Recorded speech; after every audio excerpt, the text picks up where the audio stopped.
അപ്പോൾ സുഹൃത്തുക്കളെ, നമ്മളിന്ന് വന്നിരിക്കുന്നത് എന്തിനാണ്?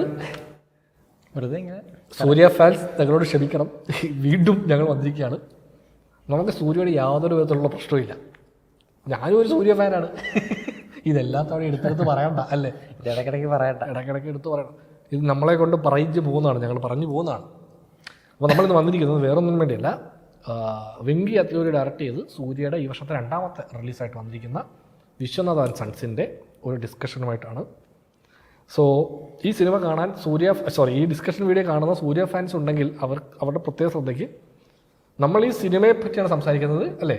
നമുക്ക് സൂര്യയല്ല, നമ്മുടെ വീണ്ടും ഈ പറയുന്ന പോലെ എൻ്റെ പ്രകടനം ഗംഭീരമായിരുന്നു. പക്ഷെ പടം സ്വാഹ എന്നുള്ള അവസ്ഥയാണ്. എങ്ങനെ തമിഴ്നാട്ടിൽ റെസ്പോൺസ്? തമിഴ്നാട്ടിൽ ആക്ച്വലി എനിക്ക് ഈ പടം കണ്ടുകൊണ്ടിരുന്നപ്പോൾ എനിക്ക് മനസ്സിലായത് ഫാമിലി ഓഡിയൻസിന്, ഇപ്പം ഈ സിനിമ എൻ്റെ അമ്മയൊക്കെ കാണുവാണെങ്കിൽ അവർ ഒരു നല്ല സിനിമ, ഏത് നല്ല മെസ്സേജ്, വർഷങ്ങൾക്ക് ശേഷം നല്ലൊരു സിനിമ എന്ന് പറയുന്ന ലൈൻ ഓഫ് ഒരു പരിപാടിയാണിത്. പക്ഷേ എനിക്കിത് കണ്ടുകൊണ്ടിരിക്കാൻ മൊത്തം നമ്മൾ ട്രെയിലറിൻ്റെ തമ്മിൽ നമ്മൾ സൂര്യാസ് വാരിസ് നമ്മൾ വെച്ചിട്ടുണ്ട്.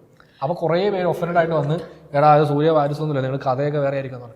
ആക്ച്വലി ഈ കഥയുടെ ക്രക്സ് വാരിസ് വേണം എന്നാണ് റെഫറൻസ്. അതെ, വാരിസ് റെഫറൻസ്. അപ്പം ഞാനിത് പടം കണ്ടുകൊണ്ടിരുന്നപ്പോൾ, എടാ ഇത് പടത്തെ തുടക്കത്തിൽ വാരിസ് വേണം എന്നൊക്കെ പറയുമ്പോഴത്തേക്ക് ഞാൻ ഇതല്ലേ വാരിസ് വേണമെന്നോ? അതെ, അന്ന് ഒരാൾ കമന്റ് ഇട്ടിരുന്നു, എന്തുവാ എടാ അങ്ങനെ ഒന്നും പറയരുത്, അത് പടം കണ്ടോണ്ട് വേറെ കഥയൊക്കെ വേറെ കഥ. അതെ, ഡയറക്ടർ വെങ്കി അത്ലൂരിയാണ് ഓർക്കണം എന്നൊക്കെ പറഞ്ഞു. വെങ്കി അത്ലൂരിയാണ്, ആരായാലും കാര്യമില്ല. വാരിസ്, ഈ വാരിസിൽ വിജയിക്കും, വാരിസ് 2.0, അതായത് വാരിസിന് ഒരു സെക്കൻഡ് പാർട്ട് എടുക്കാൻ ഒരാൾ ശ്രമിക്കുമെന്ന് വെച്ചോ.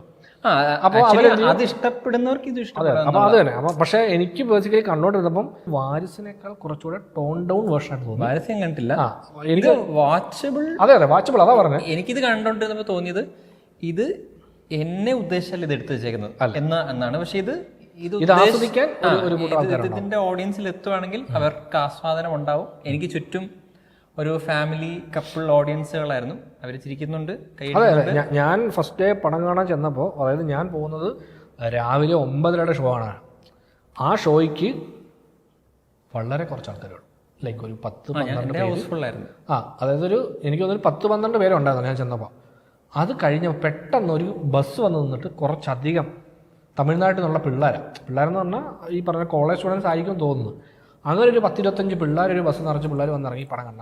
അവർ ടൂർ വന്നായിരിക്കണം. അപ്പോൾ അവർ വന്ന് തിയേറ്ററിൽ ഇരുന്നുകൊണ്ട് തന്നെ സിനിമയിലെ ത്രൂ ഔട്ട് ഇവർ കയ്യടിയും ബഹളവും ചിരിയൊക്കെ ആയിട്ട് തിയേറ്റർ ബാക്കി ഇരുന്ന ഞങ്ങളൊരു 10-12 പേർക്ക് യാതൊരു വിധത്തിലുള്ള ഭാവവ്യത്യാസങ്ങളും ഇല്ല. ഈ പറയുന്ന പോലെ സിനിമ നിരൂപണ മനോഭാവം ഇല്ലാതെ നമ്മളൊരു പടം കാണുന്നു, നമ്മൾ എൻജോയ് ചെയ്യും. അങ്ങനെ ആ വൈബിൽ ചിലപ്പോൾ എനിക്ക് തോന്നുന്നു ഒരു കൂട്ടം ആൾക്കാർക്ക്, അതുപോലെ ഫാമിലി ഓഡിയൻസിനും ഈ സിനിമ തിയേറ്ററിൽ പോയി കണ്ടാലോ അല്ലെങ്കിൽ OTT കണ്ടാലോ എങ്ങനെ കണ്ടാലോ അവർക്ക് ഒരു നല്ല പടം, ഒരു നല്ല മെസ്സേജുള്ള സിനിമ അല്ലേ, കുടുംബങ്ങളെ പറ്റി സംസാരിക്കുന്ന, ബന്ധങ്ങളെ പറ്റി സംസാരിക്കുന്ന മെസ്സേജുകളുടെ ഒരു പെരുമഴയാണ്. പിന്നെ എനിക്കുള്ള ഉണ്ടായിരുന്നൊരു അഡ്വാൻറ്റേജ് എന്ന് പറഞ്ഞാൽ, എൻ്റെ ഇപ്പുറത്തിരിക്കുന്ന ആള് ആ PVR എന്തൊക്കെ വിൽക്കുന്നുണ്ടോ ഭക്ഷണം കഴിക്കാൻ അതെല്ലാം പുള്ളി. ഞാൻ നോക്കിയപ്പോഴത്തേക്കും പുള്ളി പോപ്കോണിന്റെ മണം വരുന്നു, പിന്നെ ബർഗറിന്റെ മണം വരുന്നു, എല്ലാ മണവും വരുന്നുണ്ട്. ഇതെങ്ങനത്തെ പുള്ളി സൂര്യ ഒരു മെസ്സേജ് പറയുന്ന പുള്ളി ഒരു ബർഗർ കഴിക്കുന്നു. അതുകൊണ്ട് ഈ പറയുന്ന പോലെ എനിക്ക് എന്നെ വെറുപ്പിച്ചെന്നോ എന്നെ ബുദ്ധിമുട്ടിച്ചോ ആ ഒരു ലൈൻ ഓഫ് സിനിമ അല്ല. എൻ്റെ ഞാൻ പോയി കാണും, നമ്മളൊരു എഫേർട്ട് എടുത്ത് പോയി കാണുന്ന സിനിമയല്ല. പിന്നെ സൂര്യ ആയതുകൊണ്ട് നമ്മൾ പോയി കാണുന്നു, എന്നെ ബുദ്ധിമുട്ടിച്ചില്ല. എനിക്ക് ആദ്യത്തെ ഒരു 10 മിനിറ്റിൽ തന്നെ ഇതിന്റെ ഫ്രെയിം വർക്ക് മനസ്സിലായി. ഈ ഫ്രെയിം വർക്ക് ഇന്നാണ് നമ്മൾ ഓപ്പറേറ്റ് ചെയ്യാൻ പോകുന്നത് എന്ന പരിപാടി മനസ്സിലായി. Change the gear. അതെ. അപ്പൊ പിന്നെ ആ പടത്തിൽ നടക്കുന്ന, ഇപ്പൊ വേറൊരാൾ കംപ്ലൈന്റ് ആയിട്ട് പറയുന്ന എല്ലാം പക്ഷേ നടക്കുന്നത് ഇവർ എസ്റ്റാബ്ലിഷ് ചെയ്യുന്ന ആ ലോജിക്കൽ ഫ്രെയിം വർക്കിനകത്ത്. അതുകൊണ്ട് പിന്നെ കൂടുതൽ ചിന്തിക്കാൻ മോമോസിന് അടി വെച്ചാലും നമുക്ക് വിഷയമില്ല. എനിക്ക് ആക്ച്വലി പടം തുടങ്ങി ആയത് ഒരു 10-15 മിനിറ്റ് ആകുമ്പോഴത്തേക്ക് ഞാൻ പോയി പാളി. സാധനം മാറിയത് നമ്മുടെ പരിപാടിയല്ല. രാവിലെ ഞാനാണെങ്കിൽ ഉറങ്ങിയില്ല. ഞാൻ 4 മണിക്ക് എന്താ കിടന്നാളാണ്. ഞാൻ രാവിലെ എഴുന്നേറ്റ് 9:30 ഷോ ആണ്. അപ്പോൾ എനിക്ക് നല്ല ഉറക്കം. അപ്പോൾ ഞാൻ ഉറങ്ങിയാലേ വേണ്ട, ഉറങ്ങുന്നത് എങ്ങനെ, എന്തെങ്കിലും ഡിസ്കഷൻ ചെയ്യണതാണ്, നമ്മൾ കാണണമല്ലോ, കണ്ണുറത്തിരിക്കുക എന്നുള്ള കാര്യം.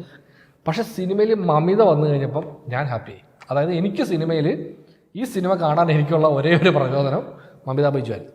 അതായത് ഞാനപ്പോൾ പടം കഴിഞ്ഞ് കഴിഞ്ഞ് പുള്ളിയോട് പറയുകയും ചെയ്ത്, ചേട്ടാ ചിലപ്പോൾ മമിത നിങ്ങളെ ഉറപ്പിക്കും, ഇല്ലെങ്കിൽ നിങ്ങൾക്ക് ഈ സിനിമ കാണാനുള്ള ഒരു റീസണായിട്ട് വേണമെങ്കിൽ മമിത എടുക്കാം എന്ന് ഞാൻ പുള്ളിയോട് പറയുകയും ചെയ്തു.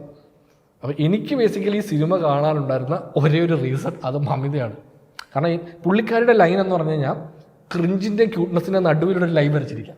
ഇതിലിങ്ങനെ നടക്കുക, ഇത് മറ്റേ ഒന്ന് അങ്ങോട്ടോ ഇങ്ങോട്ടോ മാറിയാൽ ഇടയ്ക്ക് വീഴുന്നുണ്ട്. അതെ പറയാം. അത് പക്ഷെ അത് എനിക്കത് കണ്ടുകൊണ്ടിരിക്കുമ്പോൾ ഇത് ആ മറ്റേ എല്ലെ താണ്ടി പോകുന്നില്ല എന്നുള്ള ഒരു സംഭവം. ഈ സാധനത്തിന്റെ പുള്ളിക്കാരത്തിന്റെ ആക്ടിങ്ങിനൊക്കെ എന്റെ മേജർ പ്രശ്നം എന്ന് പറഞ്ഞാൽ ആ പോർഷൻസിലെ റൈറ്റിങ്ങും ഡബിങ് തുടക്കത്തിൽ ഒരു ട്രാക്ക് ഒരു വഴിക്ക് പോകുന്നു, വിഷ്വൽ വേറെ വഴിക്ക് പോകുന്നു. അതെ, ഡബിങ് കുറെ സ്ഥലത്ത് ഇതിന്റെ പുറത്ത്. അപ്പം ഇനിഷ്യലി ഇവർ അഭിനയിപ്പിച്ച് വെച്ചേക്കുന്ന ഈ പറയുന്ന ലൈനിൽ കൂടെ നടക്കുമല്ലേ, അതിന്റെ പുറത്ത് ഡബിങ്ങിലും അത് പിടിക്കണമല്ലോ. അതിന്റെ ഒരു മിസ്മാച്ച് ഒക്കെയാണ് എനിക്ക്.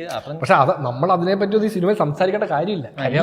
നമ്മൾ ഈ പറയുന്ന ഫിലിം മേക്കിംഗ് പരിപാടിയൊക്കെ നമ്മൾ അത് മാറ്റി വെച്ചിട്ട് എല്ലാം അൺലേൺ ചെയ്തിട്ട് കാണേണ്ട സിനിമയാണ് ഏത്. എനിക്ക് ഈ സിനിമ കണ്ടോണ്ടിരുന്ന നമ്മൾ ഈ സ്റ്റാർ പ്ലസിലൊക്കെ പണ്ട് കണ്ടോണ്ടിരുന്ന ഹിന്ദി സീരിയലുണ്ട്, അതായത് ഭയങ്കര ഒരു മുട്ടൻ കോടീശ്വരൻ, നമുക്ക് അപ്രോച്ചബിൾ അല്ലാത്ത കുറെ കഥാപാത്രങ്ങളുടെ പ്രശ്നങ്ങളും അവരുടെ കഥയും കാര്യങ്ങളൊക്കെയാണ്. അപ്പൊ എനിക്കതായിരുന്നു ഞാൻ കണ്ടോണ്ടിരുന്ന ഇത് സ്റ്റാർ പ്ലസിലൊരു സീരിയൽ എഐക്കും ഈ ലൈൻ കഥകളുള്ള റീൽസ് കാണും. ആ റീൽസ് ഉണ്ട്. അത് നമ്മുടെ ഇതിനകത്ത് ഹോട്ട്സ്റ്റാറിന്റെ ആപ്പ് എടുത്തു കഴിഞ്ഞാൽ അതിനകത്തൊരു തടുക്കയോ അങ്ങനെ എന്തോ പറഞ്ഞൊരു വേറൊരു ഓപ്ഷൻ ഉണ്ട്. അതിൽ ഫുൾ ഇതുപോലെ കുറേ റീൽസ്. ചേട്ടാ ഈ സാധനം കാണുമ്പോൾ എനിക്ക് ആദ്യം ഓർമ്മ വന്നത് കുക്കു എഫ്എമ്മിൻ്റെ ഇൻസ്റ്റാ റീൽ വരും. അത് കുക്കു എഫ്എമ്മിൽ ഏതെങ്കിലും ബുക്കിനെ പറ്റിയുള്ള ഒരു ഇൻസ്റ്റാ റീൽ വരുന്നതിനകത്ത് ഇതേപോലെ കഥകളൊക്കെ ആയിരിക്കും. അതായത് ഒരു ഹോട്ടലിന്റെ വാതിക്കെ പോയി ഒരു ഭയങ്കര മുഷിഞ്ഞ റിസോർട്ട് ഒരാൾ നിൽക്കുമ്പോൾ സെക്യൂരിറ്റി അപ്പോഴത്തേക്കും കുറെ ആൾക്കാർ വണ്ടി വന്ന് നിന്നിട്ട് ഇറങ്ങിയിട്ട് പറയും, സാർ നിങ്ങൾ ആരെയാണ് നിങ്ങൾ തള്ളി പറഞ്ഞത്, അതായത് ഇതിന്റെ ഓണറാണ് എന്ന് പറയുന്ന സെയിം അതേ സീൻ ഈ പടത്തിലുണ്ട്. ഒരു ഇൻസ്റ്റന്റ് പ്രതികാരം അത് തന്നെ. അപ്പൊ ഇതിനകത്ത് ആ സീൻ വരുമ്പോഴത്തേക്ക് എന്താണ്, ഒരാളെ ഇത് പഠിപ്പിക്കാൻ വേണ്ടിയിട്ട് ഹോട്ടലൊക്കെ വാങ്ങിച്ചേക്കും. അപ്പൊ തന്നെ ഇൻസ്റ്റന്റ് ഗ്രാറ്റിഫിക്കേഷൻ. ഇത് തന്നെ ഒരു അപ്പം വന്നിട്ട് പറയാം 5 വർഷം എന്റെ പേരക്കൊച്ചിനെ കല്യാണം കഴിക്കണം, എന്നിട്ട് 5-ാം വർഷം അങ്ങനത്തെ ആ ലൈൻ ഓഫ് സ്റ്റോറി ലൈൻസ്. അപ്പൊ 5-ാം വർഷം ഇറങ്ങുമ്പോഴത്തേക്ക് ഒരു പാഠം പഠിക്കുന്നു, പാഠം പഠിപ്പിക്കുക എന്നുള്ള സാധനം നേർവരയ്ക്ക് നടത്തുക, പാഠം പഠിപ്പിക്കുക. അതായത് നമ്മൾ മോറൽ ക്ലാസ് ഇരിക്കുന്ന പോലത്തെ പരിപാടി. അതെ, മോറൽ സയൻസ് അതിന്റെ ഒരു പരിപാടി. അത് കുറെ കാലം മുമ്പ് ഞാനൊക്കെ സ്കൂളിൽ പഠിക്കുമ്പോൾ ഈ മോറൽ സയൻസ് എന്ന് പറഞ്ഞാൽ മോറൽ സയൻസ് അല്ലേ, വേറൊരു ഇത് തന്നെ ഉണ്ട്. ഒരു ക്ലാസ് റൂമിൽ ഇരിക്കണം നമ്മൾ.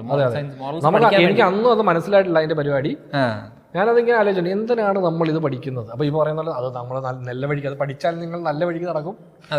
ആ ക്ലാസ് ഇരുന്ന് ഓരോരുത്തർ ഇറങ്ങിയിട്ടില്ലല്ലോ. അതെ, അല്ല അപ്പൊ ആ ഒരു ലൈൻ ഓഫ് വൈബാണ്. നമ്മളിങ്ങനെ പെട്ടെന്ന് ഒരു സിറ്റുവേഷൻ ക്രിയേറ്റ് ആവുന്നു, അതിൽ നിന്നും ആ സിറ്റുവേഷന്റെ അവസാനം പെട്ടെന്ന് സൂര്യയെ കുറച്ച് പേര് മറ്റേ ഇന്റർവ്യൂവിന് പോകുന്നു, അപ്പൊ തന്നെ ഈ അച്ഛൻ അവിടെ എത്തുന്നു. നമുക്കിങ്ങനെ എല്ലാം മറ്റേ കൺവീനിയന്റ് ആയിട്ട് നടക്കാം. അതെ, നമുക്കിങ്ങനെ കാണാം ഈ പീസ് ഇങ്ങനെ കൊണ്ട് വെച്ച് വെങ്കിയേറ്റിലൂടെ ഇങ്ങനെ ഇരുന്ന് നീക്കുന്ന നമുക്ക് കാണാം. പക്ഷെ അതൊരു സുഖമില്ലെന്ന് നമുക്കറിയാം. പക്ഷെ ഇതാണ് അവർ ചൂസ് ചെയ്ത ഫോർമാറ്റ്. ഈ പറഞ്ഞ പോലെ പടം കണ്ടോണ്ടിരുന്നപ്പോൾ നമ്മൾ ഇരുന്ന് മുഷിഞ്ഞ് അയ്യോ വയ്യ ആ സീനൊന്നും ഇല്ല. പടപടയെന്ന് ഓടിച്ചു വിടുക, ഭയങ്കര സ്പീഡിൽ പടം അങ്ങ് പോകണം. അപ്പൊ അതുകൊണ്ട് തന്നെ നമുക്ക് സമാധാനപരമായിട്ട് കണ്ടു തീർക്കാം. ഇത് നമ്മൾ ഒരുപാട് ബുദ്ധിമുട്ടുന്നില്ല. പിന്നെ എനിക്കുണ്ടായിരുന്നൊരു സന്തോഷം, ഈ എല്ലാ നായകന്മാരുടെയും അടുത്ത പടം വരുമെന്ന് പറഞ്ഞ് നമ്മൾ അതിന്റെ ഒരു അനൗൺസ്മെന്റ് നോക്കുമ്പോഴത്തേക്ക് ഒരു ഇരുട്ടത്ത് ഒരു സിഗരറ്റ് കത്തുന്നു, വടിവാളുമായിട്ട് കുറച്ച് ചോര കിടക്കുന്നു. ഈ സാധനമാണ് റെഗുലർലി കണ്ടോണ്ടിരിക്കുക. അങ്ങനെ ഇരിക്കുമ്പോഴത്തേക്കും സൂര്യ നേരെ അല്ല കുടുംബ പ്രേക്ഷകർക്ക് എന്തെങ്കിലും വേണ്ട എന്നുള്ള സെറ്റപ്പിൽ പുള്ളി വേറൊരു സാധനം ചെയ്തു. കറുപ്പ് ചെയ്തിട്ടുണ്ട്. കറുപ്പ് for masses, Viswanathan sons for family. അതെ, അങ്ങനെ ഒരു സംഭവം. പിന്നെ ഇതിനകത്ത് ആക്ച്വലി മമിത ലാസ്റ്റ് പടം തീർന്ന് എഴുതി കാണും ഹീറോ സൂര്യ, ഹീറോയിൻ എന്ന് പറയുന്ന പോലെ അങ്ങനെ എഴുതി കാണും. ഞാനത് കണ്ടപ്പോൾ വില്ലൻ ഞാൻ പറഞ്ഞ് ആ ലൈനിൽ എഴുതി കാണിച്ചേക്കുന്നത്. അപ്പം ഞാൻ വിചാരിച്ചത് ഇങ്ങനെ സാറിന് ക്യാരക്ടർ നെയിം അതെനിക്ക് തോന്നുന്നു എഡിറ്റർ അസിസ്റ്റന്റ് ആരിലൊക്കെ ആയിരിക്കും ചെയ്തത്. തുടക്കം മറ്റേ താങ്ക്സ് ത്രിവിക്രം എഴുതി കാണിച്ചിട്ടുണ്ട്. ഇത് കറക്റ്റ് ത്രിവിക്രം ശ്രീനിവാസന്റെ അലവൈകുണ്ഠപുരം മായിണ്ടി വെക്കാറുന്നല്ല എന്തായിരുന്നു അത്താരിറ്റിക്ക് ദാരിദ്ര്യ എന്ന് പറഞ്ഞൊരു പടമാണ്. നമ്മൾ പവൻ കല്യാൺ സാമന്തയൊക്കെ അഭിനയിച്ചൊരു പടമാണ്. ബട്ട് അതിനകത്ത് പുതുമയൊന്നും ചെയ്തിട്ടില്ല. ഇല്ല. അതായത് ഈ മെസ്സേജിങ്ങിൽ പോലും ഇച്ചിരി, അതായത് ഇത് താങ്ക്സ് ത്രിവിക്രത്തിന് വെച്ചിരിക്കുന്നത് ത്രിവിക്രം ശ്രീനിവാസെ നിങ്ങളുടെ പടത്തിന്റെ അതേപോലത്തെ ടെംപ്ലേറ്റിൽ ഞാൻ പടം എടുക്കാൻ പോകും. എനിക്കും വേണം ഒരു ത്രിവിക്രം പടം. അത് സെയിം ഈ ത്രിവിക്രം പടത്തിന്റെ അതേ പാറ്റേൺ ആണ് വാരിസ്. അല്ല ഞാൻ പറഞ്ഞ ഇതിനകത്ത് കുറെ മെസ്സേജ് പറയുന്നുണ്ടെന്നല്ല, ഈ മെസ്സേജിങ് ഒന്നും എനിക്ക് തോന്നുന്നില്ല പുതിയൊരു തലമുറയ്ക്ക് അക്സെപ്റ്റബിൾ ആണെന്ന്. അവരിത് കേട്ടാൽ നടത്തില്ല. അതാ പറഞ്ഞത്, ഈ പുതുതലമുറ എന്ന് പറയുന്ന ആൾക്കാർ ഈ പടം വലിയ കാര്യമായിട്ട് എടുക്കത്തില്ല. അറിയില്ല. മെസ്സേജ് ആയിട്ട് പറയുന്നുണ്ട്. ഇപ്പൊ മറ്റേ തുടക്കം തൊട്ട് അമ്മ മറ്റേ ഇമോഷണൽ ബ്ലാക്ക് മെയിലിങ് ആ പരിപാടിയൊക്കെ അല്ലേ, കുട്ടി വേണം അത് വേണം മോനെ കല്യാണം കഴിക്ക് ഒരു കുട്ടി ഉണ്ടാക്ക്, ആ സാധനവും പിന്നെ മമിത മറ്റേ കരിയറൊക്കെ വിട്ടേച്ച്. അതെ, കരിയർ വിടുക എന്തിനു വേണ്ടിയാണ്? അതെ, എനിക്ക് അത് കണ്ടുകൊണ്ടിരുന്നപ്പോൾ തോന്നിയൊരു സംഭവമുണ്ട്. അതെന്ന് വെച്ച് കഴിഞ്ഞാൽ ഇവൾ ആക്ച്വലി ഈ വീട്ടിലേക്ക് വരികയാണ്. വീട്ടിലേക്ക് വന്നു കഴിയുമ്പോഴത്തേക്കും ഒരു മുട്ടൻ കോടീശ്വരൻ, അത് സ്വാഭാവികമായിട്ട് കണ്ണു വന്നിരിക്കുമല്ലോ.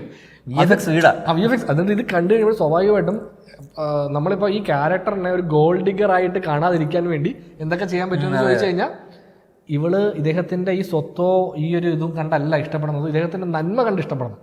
അതിനുവേണ്ടിയാണ് മറ്റേ നമ്മുടെ ആ അച്ഛൻ്റെ സീനൊക്കെ വെച്ചിരിക്കുന്നത്. അപ്പം ഞാനിതിങ്ങനെ കണ്ടോണ്ട് വന്നപ്പം ഇത് എനിക്കങ്ങോട്ട് കംപ്ലീറ്റ്ലി ദഹിക്കുന്നില്ല. എന്തായാലും കുഴപ്പമില്ല, പോട്ടെ എന്ന് പറയുന്ന പോലെ ഇരിക്കട്ടെ. ബേസിക്കലി ഗോൾഡ് ഡിഗർ ക്യാരക്ടറാണ് നമ്മൾ ഒരർത്ഥത്തിൽ പറഞ്ഞാൽ, പക്ഷെ അത് യു കാൺ പ്രൂവ് ഇറ്റ്, അതാണ് സംഭവം. അല്ല, എല്ലാ ക്യാരക്ടറും അങ്ങനെ, അതായത് മറ്റേ സൂര്യയുടെ മറ്റേ ആ എല്ലാ മാസം അവസാനം ഫോറിൻ ട്രിപ്പ് പോകുന്ന ആ സംഭവമില്ല, ആ സ്റ്റോറി ലൈൻ വന്നപ്പോൾ ഞാൻ വിചാരിച്ചു ഇതും കൊണ്ട് എങ്ങോട്ടാ ഇവർ പോകുന്നത്. പക്ഷെ അവർ പറഞ്ഞു തന്നെയാണ് അവർ ഉദ്ദേശിച്ചത്. ഞാൻ വിചാരിച്ചു ഇനി സൂര്യ വരുന്നത് അങ്ങനെയല്ല, സത്യത്തിൽ ഞാൻ അവിടെ പോകുന്നത്, അവിടെ പോയിട്ട് അവിടെ പാവപ്പെട്ട കുറച്ച് കുട്ടികളെ രക്ഷിക്കാൻ പോകുന്നതാണ്, അങ്ങനെയൊന്നും പറഞ്ഞില്ല. അപ്പൊ എനിക്ക് അത് അങ്ങനത്തെ കുറച്ച് ലൈനൊക്കെ ഇവിടെ ചില്ലറ ഇല്ലാത്ത മുട്ടായി തരുന്ന പോലെ അവിടെ അതാണ് അമ്മ ആ ബാഗിൽ കണ്ടത്.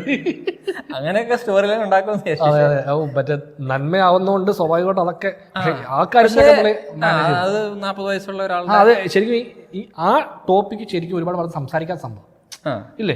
അതായത് എസ്പെഷ്യലി ഇതുപോലത്തെ ഒരു ഈ ഫാമിലി എന്റർടൈനർ ഒരു കൊമേഴ്ഷ്യൽ പടത്തിനകത്ത് അങ്ങനത്തെ നോർമലൈസ് ചെയ്യുന്ന രീതിയിൽ അപ്പൊ ആ രീതിയിലുള്ള കോൺവെർസേഷൻസ് പലപ്പോഴും ഇതുപോലെ പടങ്ങൾ കാണാത്തതാണ്. അപ്പൊ എനിക്കിത് കണ്ടപ്പം എടാ അത് ഇത് കൊള്ളാം, പക്ഷെ വേറെ നല്ല പടത്തിലൊക്കെ ആയിരുന്നെങ്കിൽ കുറച്ച് നല്ല സീനായാലേ. അതെ, ഇത് എന്താന്ന് വെച്ചാൽ ഇതിനകത്ത് ഇവര് സ്ക്രീനകത്ത് നിന്ന് ബുദ്ധിമുട്ടുക, അടിയിൽ റൈറ്റിംഗ് ഒന്നുമില്ല. ഇങ്ങനെ 3.5 മണിക്കൂർ ലൈറ്റപ്പ് ഒക്കെ ചെയ്തിട്ട് ഒരുപാട് സീനുകളിൽ ഈ സൂര്യല്ലേ രണ്ടുപേരും ബുദ്ധിമുട്ടാണ്. അതായത് സൂര്യക്ക് എന്ത് ചെയ്യണമെന്ന് അറിയത്തില്ല. പല സീനുകളിലും പുള്ളിയുടെ എസ്പെഷ്യലി റിയാക്ഷൻ, എനിക്ക് മമിതയ്ക്കും സെയിം. അതായത് റിയാക്ഷൻ സംഭവങ്ങളിൽ ഇങ്ങനെ, അതായത് മമിത ഒരുപാട് സീനുകളിൽ കുറച്ച് ഓവർ ഡയലോഗും പരിപാടിയൊക്കെ ഉണ്ട് പുള്ളിക്കാരിക്ക്.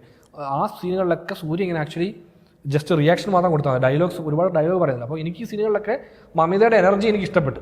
ഏതാ പുള്ളിക്കാരി ഭയങ്കര രസമായിട്ട് ചെയ്യുന്നുണ്ട്. അപ്പോൾ ഞാനത് കണ്ടിങ്ങനെ ആസ്വദിച്ചിരുന്ന സമയത്ത് ഇപ്പോൾ സൂര്യ ഇങ്ങനെ ഒരു ഡയലോഗ് തന്നാൽ ഞാനിപ്പോൾ പറയാം, ഇല്ലെങ്കിൽ ഞാനിങ്ങനെ പിന്നെയും മിണ്ടാതെ നിൽക്കും എന്ന് പറയുന്ന ആ സീൻ കുറേ സ്ഥലത്തുണ്ട്. ഇപ്പോൾ ഇവർ വായിക്കുമ്പോൾ എന്തെങ്കിലും ഇതിൽ നിന്നൊരു ഉള്ളടക്കം കിട്ടിയാൽ അത് വെച്ച് ഇവർക്ക് അഭിനയിക്കാം. പക്ഷേ ഇത് ഞാനിങ്ങനെ സെറ്റിൽ പോവാ, അതായത് മറ്റേ ലൈറ്റപ്പ് ഒക്കെ ചെയ്ത് ഭയങ്കര സംഭവമുണ്ട്. ഇത് പ്രൊഡക്ഷനൊക്കെ ചെയ്തിട്ട് ഒരു ക്യാമറ ആംഗിളിൽ തന്നെ ചിലപ്പം 2.5 മണിക്കൂർ സെറ്റ് ചെയ്തിട്ട് ഇവരെ വിളിച്ചു വരുത്തിയിട്ട് ഒന്നുമില്ല പേജിനകത്ത് ചെയ്യാൻ. അപ്പൊ ഞാൻ ഇത്രയും നേരം ബ്ലാങ്ക് പേപ്പർ സാർ നിങ്ങൾ അങ്ങോട്ട് നോക്കി റിയാക്ഷൻ വിടുന്നു. അപ്പൊ എന്ത് റിയാക്ഷൻ ഇതിനകത്തൊക്കെ എന്ത് റിയാക്ഷൻ അല്ല സാർ ഇത്രയും എക്സ്പീരിയൻസ് ഒക്കെ ഉള്ള ആളല്ലേ.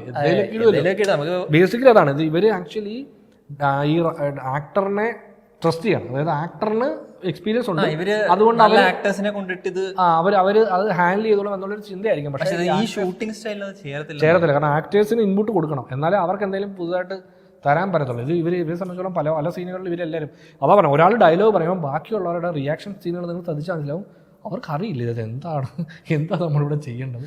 പല ദിവസങ്ങളിലൊക്കെ എടുത്തായിരിക്കും. ഇതൊക്കെ ഭയങ്കര പ്രൊഡക്ഷൻ ആണല്ലോ. അതെ, അതായത് ബേസിക്കലി ഒരു ആ സെറ്റ് തന്നെ കംപ്ലീറ്റ്ലി നമ്മൾ ചെന്ന് കഴിഞ്ഞാൽ ഈ പടത്തിനൊരു കയറിപ്പോയിട്ട് പിന്നെ ഇല്ലത് ചേട്ടാ പടത്തിനൊരു എനിക്ക് തോന്നുന്നൊരു 90% ഈ സെറ്റിനകത്ത്. ആ സെറ്റ് എന്ന് പറയുന്നത് ഇവരുടെ വീട്, അതായത് ബാക്കി 10% അമ്മയുടെ ഒരു വീട് കാണിക്കുന്ന സെറ്റാണ്. അതാ പറഞ്ഞത്. അതായത് മെജോറിറ്റി നമ്മൾ കാണുന്നത് ഇവന്റെ വീടാണ്, സൂര്യയുടെ വലിയ ബംഗ്ലാവ്. അത് കഴിഞ്ഞാൽ പിന്നെ എന്താണ് ഊട്ടിയിലെ വലിയ ബംഗ്ലാവ്. പിന്നെ ഇവർ വേറൊരു വീട്ടിൽ പോകുന്നു, അതും ഒരു സെറ്റ്. ഒരു ചീക്കട ചെല്ലുന്നു, അതും ഒരു സെറ്റ്. എല്ലാത്തിലും ഈ ഒരു നമുക്ക് ഈ ഒരു ഇതിനകത്ത് ഇവിടെ ഒരു ഒറിജിനാലിറ്റി നമുക്ക് ഫീൽ ചെയ്യത്തില്ല. നമ്മളിത് കാണുമ്പം ഭയങ്കര പോളിഷ്ഡ് ആയിട്ടുള്ള ഒരു സെറ്റിൽ നമ്മളിത് നടക്കുന്നു എന്നുള്ള സമയം. ഈ വീടിന് സെറ്റിൽ പോലും VFX വളരെ ഒരു പ്രത്യേക തരത്തിലുള്ള ഒരു ഫാന്റസി അതാണ്. വാരിസിന്റെ സെയിം സംഭവം. അതായത് വാരിസും ഈ പറഞ്ഞ സെയിം ഇതുപോലെ ഒരു വലിയ പടുകൂട്ടൻ ബംഗ്ലാവ്, വലിയ കോടീശ്വരന്റെ കുടുംബങ്ങൾ തമ്മിൽ ഇങ്ങനെ കുടുംബബന്ധം ശിഥിലമാകുമ്പോൾ നമ്മുടെ അണ്ണൻ വരുന്നു ഇവരെയൊക്കെ രക്ഷിക്കുന്നു. പണ്ട് ഈ ലൈൻ പുറത്തൊക്കെ ഈ ലൈൻ റിച്ച് എന്നൊക്കെ പറഞ്ഞ കുറച്ച് ക്യാരക്ടേഴ്സ് ഉണ്ടായിരുന്നു. അതായത് അവര് റിച്ച് ആണ് എസ്റ്റാബ്ലിഷ് ചെയ്ത്, എന്നിട്ട് പിന്നെ അത് വെച്ചിട്ട് നമ്മൾ ഒന്നും ചോദ്യം ചെയ്യാറ് ഇതെങ്ങനെ അവർക്ക് കിട്ടി എന്നൊരു ചോദ്യമില്ല. കാരണം അവർ റിച്ച് ആണ്, അവർക്ക് അത് കിട്ടും എന്നുള്ള സെറ്റപ്പാണ്. റിച്ചിന്റെ എന്ന് പറഞ്ഞാൽ കുറേ കണ്ടുപിടുത്തം അതും ഇതൊക്കെ വരും. ആലൈൻ ക്യാരക്ടർ. പിന്നെ നമ്മൾ മെയിനായിട്ട് ഇതിൻ്റെ ചർച്ച ചെയ്യുന്ന വിഷയം ഈ പ്രായ വ്യത്യാസം. 2 കാരണമേ ഉള്ളൂ മമിതയെ അക്സെപ്റ്റ് ചെയ്യാതിരിക്കാൻ തുടക്കം തൊട്ട്. അതിലൊന്ന് ഏജാണ്. പിന്നെന്ത് വരുന്നു? ഒരു കാരണം കൊണ്ടല്ലോ. പിന്നെന്തായിരുന്നു? കരിയർ വിട്ടെന്നുള്ള സാധനമാണോ? അല്ല അതാണോ? എന്തായിരുന്നു അത്? 2 റീസൺ കൊണ്ടാണ് സൂര്യ അക്സെപ്റ്റ് ചെയ്യാത്തത്. അതെ. ഫസ്റ്റ് ഈ പറഞ്ഞ പോലെ ഏജ് ഡിഫറൻസ്. രണ്ടാമത്തെ എന്തായിരുന്നു? രണ്ടാമത്തെ ഞാൻ മറന്നുപോയി. ഗൈസ് അറിയാവുന്നവർ കമന്റ് ചെയ്യും. ഞങ്ങളും മറന്നുപോയി ഗൈസ്. അതെ. ഈ സിനിമ കാണാൻ എനിക്കുണ്ടായിരുന്ന ഒരേ ഒരു റീസൺ ഒന്ന് മമിത ബൈജുവായിരുന്നു. മമിത ഈ വീഡിയോ കാണുന്നുണ്ടെങ്കിൽ അല്ലേ, ശരിക്കും ഞാൻ ഈ സിനിമ എൻജോയ് ചെയ്ത് പുള്ളിക്കാരൻ്റെ പെർഫോമൻസ് ആണ്. ഞാൻ അത്ര നേരം സെക്കൻഡ് ഹാഫിൽ പുള്ളിക്കാർ കുറച്ച് നേരത്തേക്കില്ല, ഭയങ്കര മടുപ്പായിരുന്നു എനിക്ക്. എവിടെയായിരുന്നു? മറ്റേ കല്യാണം നടത്താൻ പോകുന്നിടത്ത് കുറേ സ്ഥലത്തേക്ക് ഇതില്ല. പിന്നെ ഈ പടത്തിന് ട്രെയിലർ പോലെ നമ്മൾ ഇതിനകത്തൊരു കൊച്ചിനെ കാണിക്കുന്നുണ്ട്. ഈ കൊച്ചിന്റെ ഇഷ്യൂ വെച്ചിട്ടാണ് പടം തുടങ്ങുന്നത്. കൊച്ചുമില്ല. കൊച്ചൊക്കെ ആക്ച്വലി ഈ മമിതയുടെ ക്യാരക്ടറിനെ ഇൻട്രോഡ്യൂസ് ചെയ്യാൻ ഭയങ്കര മിസ്സാണ്. അതായത് കൊച്ച എന്ന എലമെന്റ് വരുമ്പോൾ കുറച്ചധികം പരിപാടി ക്യൂട്ട്നെസ് പണ്ടത്തെ പടങ്ങളിൽ ചെയ്യുന്നതാണ്. പക്ഷെ അത് കൊച്ചൊരു വളരെ പ്ലോട്ട് ഡിവൈസ് പോലെ. അതെ, പ്ലോട്ട് ഡിവൈസ് മാത്രം. കാരണം അതായത് മമിതയുടെ ക്യാരക്ടറിനെ ഈ കഥയിലേക്ക് കൊണ്ട് പ്ലേസ് ചെയ്യാൻ വേണ്ടി ഒരു ഡിവൈസ് ആണ്. എനിക്ക് ഹൃദയപൂർവ്വമായിട്ട് ഭയങ്കര അതായത് നമ്മൾ മലയാളികൾ ചെയ്താൽ ഹൃദയപൂർവ്വം, തെലുങ്കിൽ ചെയ്താൽ എന്നുള്ള ലൈന് ചെറിയ ചെറിയ ചേഞ്ചസ് ആണ് അതിനകത്ത്. ഇപ്പം ഈ നായകൻ ഇതുപോലെ തന്നെ ഭയങ്കര ബിസിനസ്, നായകൻ്റെ കൂടെ ഫുൾ ടൈം ഒരു ക്യാരക്ടർ, അങ്ങനത്തെ ആ സെറ്റപ്പ് ഇല്ലേ, ഒരു ബേസിക് സ്ട്രക്ചർ അത് രണ്ടിലുണ്ട്. ഇവർ തമ്മിൽ എടുക്കുന്നത് എന്നിട്ട് ഈ പ്രായത്തിൻ്റെ ഇഷ്യൂ കാരണം തമ്മിൽ ഓക്കെ. പക്ഷെ അതിനകത്ത് വേറെ ഡിസിഷൻ എടുക്കുന്നു, ഇതിനകത്ത് വേറെ ഡിസിഷൻ എടുക്കുന്നു. ഇതിനകത്ത് ഒരു പോയിന്റിൽ സൂര്യ ഇങ്ങനെ ഒരിടത്തുകൊണ്ട് പറഞ്ഞ് വെക്കുന്നുണ്ട്, ഓക്കെ അത് ഇന്ന കാരണങ്ങൾ കൊണ്ട് ഇത് നടക്കത്തില്ല. അപ്പം ഞാൻ വിചാരിച്ചു അത് രസമുള്ളൊരു എൻഡിങ് ആണ്. ബട്ട് കുറച്ചുകൂടി ഡിസ്കഷൻ ഓപ്പൺ ചെയ്യുന്ന എൻഡിങ് എനിക്കിഷ്ടം. അതായത് സൂര്യയുടെ അഭിപ്രായത്തിൽ ഇതാണ്, മമിതയുടെ അഭിപ്രായത്തിൽ ഇതാണ് ഒരു വിഷയമല്ല. അപ്പൊ ഇങ്ങനെ രണ്ട് ഇതുണ്ടല്ലോ. പിന്നെ പക്ഷേ സംവിധായകര് വേറെ സംവിധായകൻ ഒരുമാതിരി മറ്റേ എന്തുവാ രവീണ ടണ്ടനെ കൊണ്ടുവന്നിട്ട് ആണുങ്ങൾ തീരുമാനിക്കുമ്പോഴാണ് എല്ലാ റിലേഷൻഷിപ്പ് എൻഡ് ചെയ്യുന്നത്, സ്ത്രീകൾ തീരുമാനിക്കുമ്പോഴാന്ന് പറഞ്ഞാൽ അത് ഞാൻ പറഞ്ഞു ഇതൊക്കെ എന്ത് ന്യായം, ന്യായം ഇതിലെവിടെ ഈക്വാലിറ്റി? അതെ അല്ലേ. അപ്പൊ അങ്ങനത്തെ ഒരു സാധനത്തിൽ കൊണ്ടുവന്നിട്ട് പുള്ളിക്കാരത്തെ അങ്ങനെ തീരുമാനിച്ചു. അതുകൊണ്ട് ഈ റിലേഷൻഷിപ്പ് പിന്നെ ലാസ്റ്റ് അവർ ഓടിപ്പിടുത്തം അങ്ങോട്ടൊക്കെ പോയപ്പോഴത്തേക്കും പിന്നെ ഒരുമാതിരി ഒരു ഫാമിലിക്ക് വേണ്ടി. അതെ, അതായത് ഭയങ്കര ലൈറ്റായിട്ട് പടം തുടങ്ങി ലൈറ്റായിട്ട് പടം അവസാനിക്കണം. വലിയ കോൺഫ്ലിക്റ്റുകളോ ഭയങ്കര വലിയ എക്സ്ട്രീം ഡ്രാമയൊന്നും ഇല്ല. അതെ, സംഭവിക്കണ്ട. ഇതിങ്ങനെ ഇടയ്ക്കിടയ്ക്ക് ഓരോ മറ്റേ കല്യാണം മുടക്കം ഒരു വില്ലൻ വരുന്നു, പുള്ളി ഈസി ആയിട്ട് അത്. ഇടയ്ക്ക് മോമോസ് ചോദിക്കുമ്പോൾ മമിത ഒരു വില്ലൻ വരും, അവനെയാണ് ഇടിച്ചിട്ട് അവന്റെ ഹോട്ടൽ മൊത്തം പെട്ടെന്ന് വാങ്ങിക്കും, പെട്ടെന്ന് അവന് തിരിച്ചു കൊടുക്കും. ഡാർക്ക് നൈറ്റിലെ സീനൊക്കെ പോലെ ഇനി ഈ ഹോട്ടൽ എന്റെ. അപ്പൊ ഈ പ്രായത്തിന്റെ ഈ സംഗതി കുറച്ചധികം സിനിമകളിലായിട്ട് ഇപ്പോൾ വരുന്നുണ്ട്. ഇനിയിപ്പോൾ അടുത്ത് വരാൻ പോകുന്ന ബദ്ലഹേം കുടുംബ യൂണിറ്റിലും സെയിം, അതിലും മമിതയാണ്, മമിതയും നിവിൻ പോളിയാണ്. ഈ ഏജ് ഗ്യാപ്പ് ആ എലമെന്റ് വെച്ചോണ്ടൊരു ലവ് സ്റ്റോറി. പക്ഷേ കുറച്ച് അധികം താമസിയാതെ തന്നെ കുറച്ച് പേരിങ്ങനെ പോയിന്റ് ഔട്ട് ചെയ്യും ഈ ഏജ് ഗ്യാപ്പ് സ്റ്റോറീസിൽ മറ്റേ ജെൻഡർ റിവേഴ്സൽ എന്തുകൊണ്ട് സംഭവിക്കുന്നില്ല. അതായത് ഏജ് കൂടിയ ഒരു സ്ത്രീയെ ഏജ് കുറഞ്ഞൊരു അത് ഓൾറെഡി നമ്മൾ മറ്റേ ഇതിനകത്തുണ്ടല്ലേ, മറ്റേ ക്രിസ്റ്റി എന്നാ പറഞ്ഞ നമ്മുടെ ഇവൻ അതാ പറയാൻ വന്നത് മാളയ മോഹനും. പക്ഷെ അത് ആക്ച്വലി അശ്വത് ഗോകുൽ ഉൾപ്പെടെ മലങ്കളുടെ ചേച്ചിപ്പടം എന്ന ലൈനിലേക്ക് മാറി. അവിടെയാണ് അതിന്റെ പ്രശ്നം. അതിനെ നമുക്ക് ഇങ്ങനെ ഒരു കുറച്ചുകൂടെ റൊമാൻറ്റിക് ആയിട്ട് എടുക്കാൻ പറ്റുന്നില്ല. ആലയിലല്ല, രണ്ടുപേർക്കും ഇഷ്ടമാണ്.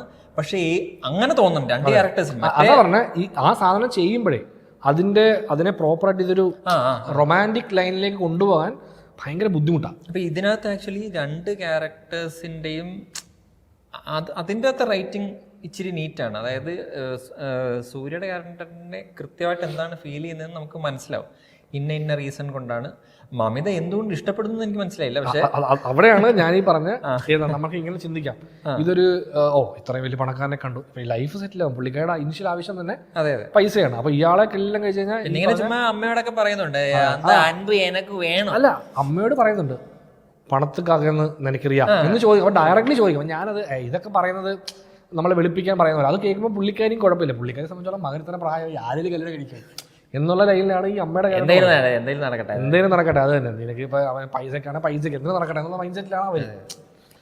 പുള്ളിക്കാരത്തിയുടെ ആ ഒരു ഡെത്ത് സീൻ ആക്ച്വലി കുറച്ച് എഫക്റ്റീവായിട്ട് തോന്നി എനിക്ക്. അത് ഇങ്ങനെ പെട്ടെന്നൊരു സൈലൻസ് ഉണ്ടായ പോലെ പടത്തിൽ ഞാൻ അങ്ങനെ ആ ലൈനിലല്ല, പക്ഷെ നമുക്കിങ്ങനെ വോയിഡ് ഫീൽ. അതെ, ആ സീനിന്റെ ഈ പറഞ്ഞ പോലെ ആ സീൻ വരുമ്പോഴത്തേക്കും ഓക്കെ, ഈ സിനിമയിലെ ആ മൊമെന്റ് ആ മൊമെന്റിൽ നമ്മൾ നമുക്കൊരു റെസ്പോൺസ് ഉണ്ട്. ഓക്കെ ഇതിങ്ങനെ ഓക്കെ ഇതിനു വേണ്ടി സംഭവിച്ചു. പക്ഷെ ആ അച്ഛന്റെ സീൻ ഒരുപാട് പേര് ഞാൻ അവരുടെ പബ്ലിക് റിവ്യൂലൊക്കെ ഞാൻ വിചാരിച്ചു അപ്പാസം പടമാണെന്ന് വിചാരിച്ചു. കാരണം കുറെ പേര് വന്നിട്ട് അച്ഛന്റെ ഒരു സീനുണ്ട് അതെല്ലാവരും കാണണം, അങ്ങനെ കുറച്ച് പബ്ലിക് റിവ്യൂസ് ഞാൻ കണ്ടായിരുന്നു പടത്തിന് കയറുന്നതിന്. തുടക്കം മറ്റേ മകനോട് പറയത്തില്ലേ, രാജീവ് മേനോൻ ആ ക്യാരക്ടർ ചെയ്തിരിക്കുന്നത്. ആ അച്ഛനല്ല, അത് സൂര്യയുടെ അച്ഛൻ. മറ്റേ ഇന്റർവ്യൂവിന് മുമ്പ് വേറെ അച്ഛന് ആ സീന്റെ കാര്യം പറയുന്നത്, നെപ്പോളിയൻ. പുള്ളിയുടെ സീൻ ആ സീക്വൻസ് കണ്ണ് നിറച്ചു എന്ന് പറയുന്നുണ്ട്. പക്ഷെ അതിങ്ങനെ ബിൽഡ് ചെയ്തായതുകൊണ്ട് ആ ഓക്കെ ടോക്ക് ചെയ്യുന്ന മെസ്സേജ് അല്ല അതാ പറഞ്ഞത്. അത് പ്രശ്നം എന്ന് വെച്ചാൽ അത് തമിഴ്നാട്ടിൽ ഭയങ്കരമായിട്ട് വർക്കാവുന്ന സംഭവം. ഈ മരിയൻ ജോർജ് നമ്മളുടെ പേരെന്നോ, നെപ്പോളിയൻ മരിയൻ ജോർജ്, സോറി അത് ക്യാരക്ടറിന്റെ പേരാണ്. അപ്പോൾ ഈ മരിയൻ ജോർജ് എന്ന് പറഞ്ഞാൽ ആ ആക്ടറാണ് അത് ചെയ്യുന്നത്. അപ്പോൾ പുള്ളി ഈ നമ്മളിപ്പോൾ ഇവിടെ ഇന്നസെന്റിന്റെ കാര്യം പറയുന്ന പോലെയാണ്, തമിഴ്നാട്ടിൽ പുള്ളിയെ പ്ലേസ് ചെയ്യുമ്പോൾ മനസ്സിലായി പുള്ളിയുടെ ഒരു ഇമോഷണൽ സീൻ വന്നു കഴിഞ്ഞാൽ അത് അവർക്ക് കുറച്ച് പേർക്ക് ഭയങ്കര കണക്ട് ആവുന്ന സംഭവം. അത് നല്ല രീതിയിൽ ചെയ്താൽ നമുക്ക് കണക്ട് ആവും. ബട്ട് ഈ സീൻ എനിക്ക് കണ്ടപ്പോൾ അങ്ങനെ ഭയങ്കര ഇതായിട്ട് തോന്നിയില്ല. നമുക്ക് അറിയാം ഓക്കെ ഇത് എങ്ങനെ മോശമെന്നല്ല. ഇപ്പം ഞാൻ DC-യുടെ റിവ്യൂവിനകത്ത് ഞാൻ ഇങ്ങനെ ഇമോഷണലി കണക്ട് ആയില്ലെന്ന് പറഞ്ഞപ്പോഴത്തേക്കും എനിക്കൊന്ന് ആരോ ഒരാൾ വന്ന് പറഞ്ഞു അത് ബ്രോയ്ക്ക് കണക്ട് ആവാത്തതായിരിക്കും, ഞങ്ങൾക്കൊക്കെ ഇമോഷണലി കണക്ട് ആയെന്ന് പറഞ്ഞു. അപ്പം ഞാൻ ഈ റിവ്യൂ എന്ന് പറയുന്ന പരിപാടിയിൽ പറയുന്നത് ഈ ലോകത്ത് ആർക്കും കണക്ട് ആവത്തില്ലെന്നല്ല, നമ്മൾക്ക് കണക്ട് ആയില്ല, നമ്മുടെ എക്സ്പീരിയൻസ് മാത്രമാണ് പറഞ്ഞത്. അപ്പം അതേപോലെ തന്നെ ഇതിനകത്തെ റൈറ്റിങ്ങിന്റെ രീതി വെച്ചിട്ട് നമ്മളുമായിട്ട് കണക്ട് ആയില്ലെന്നുള്ളതേ ഉള്ളൂ. ഇത് കണക്ട് ആവുന്ന ഒരുപാട് പേരാണ്.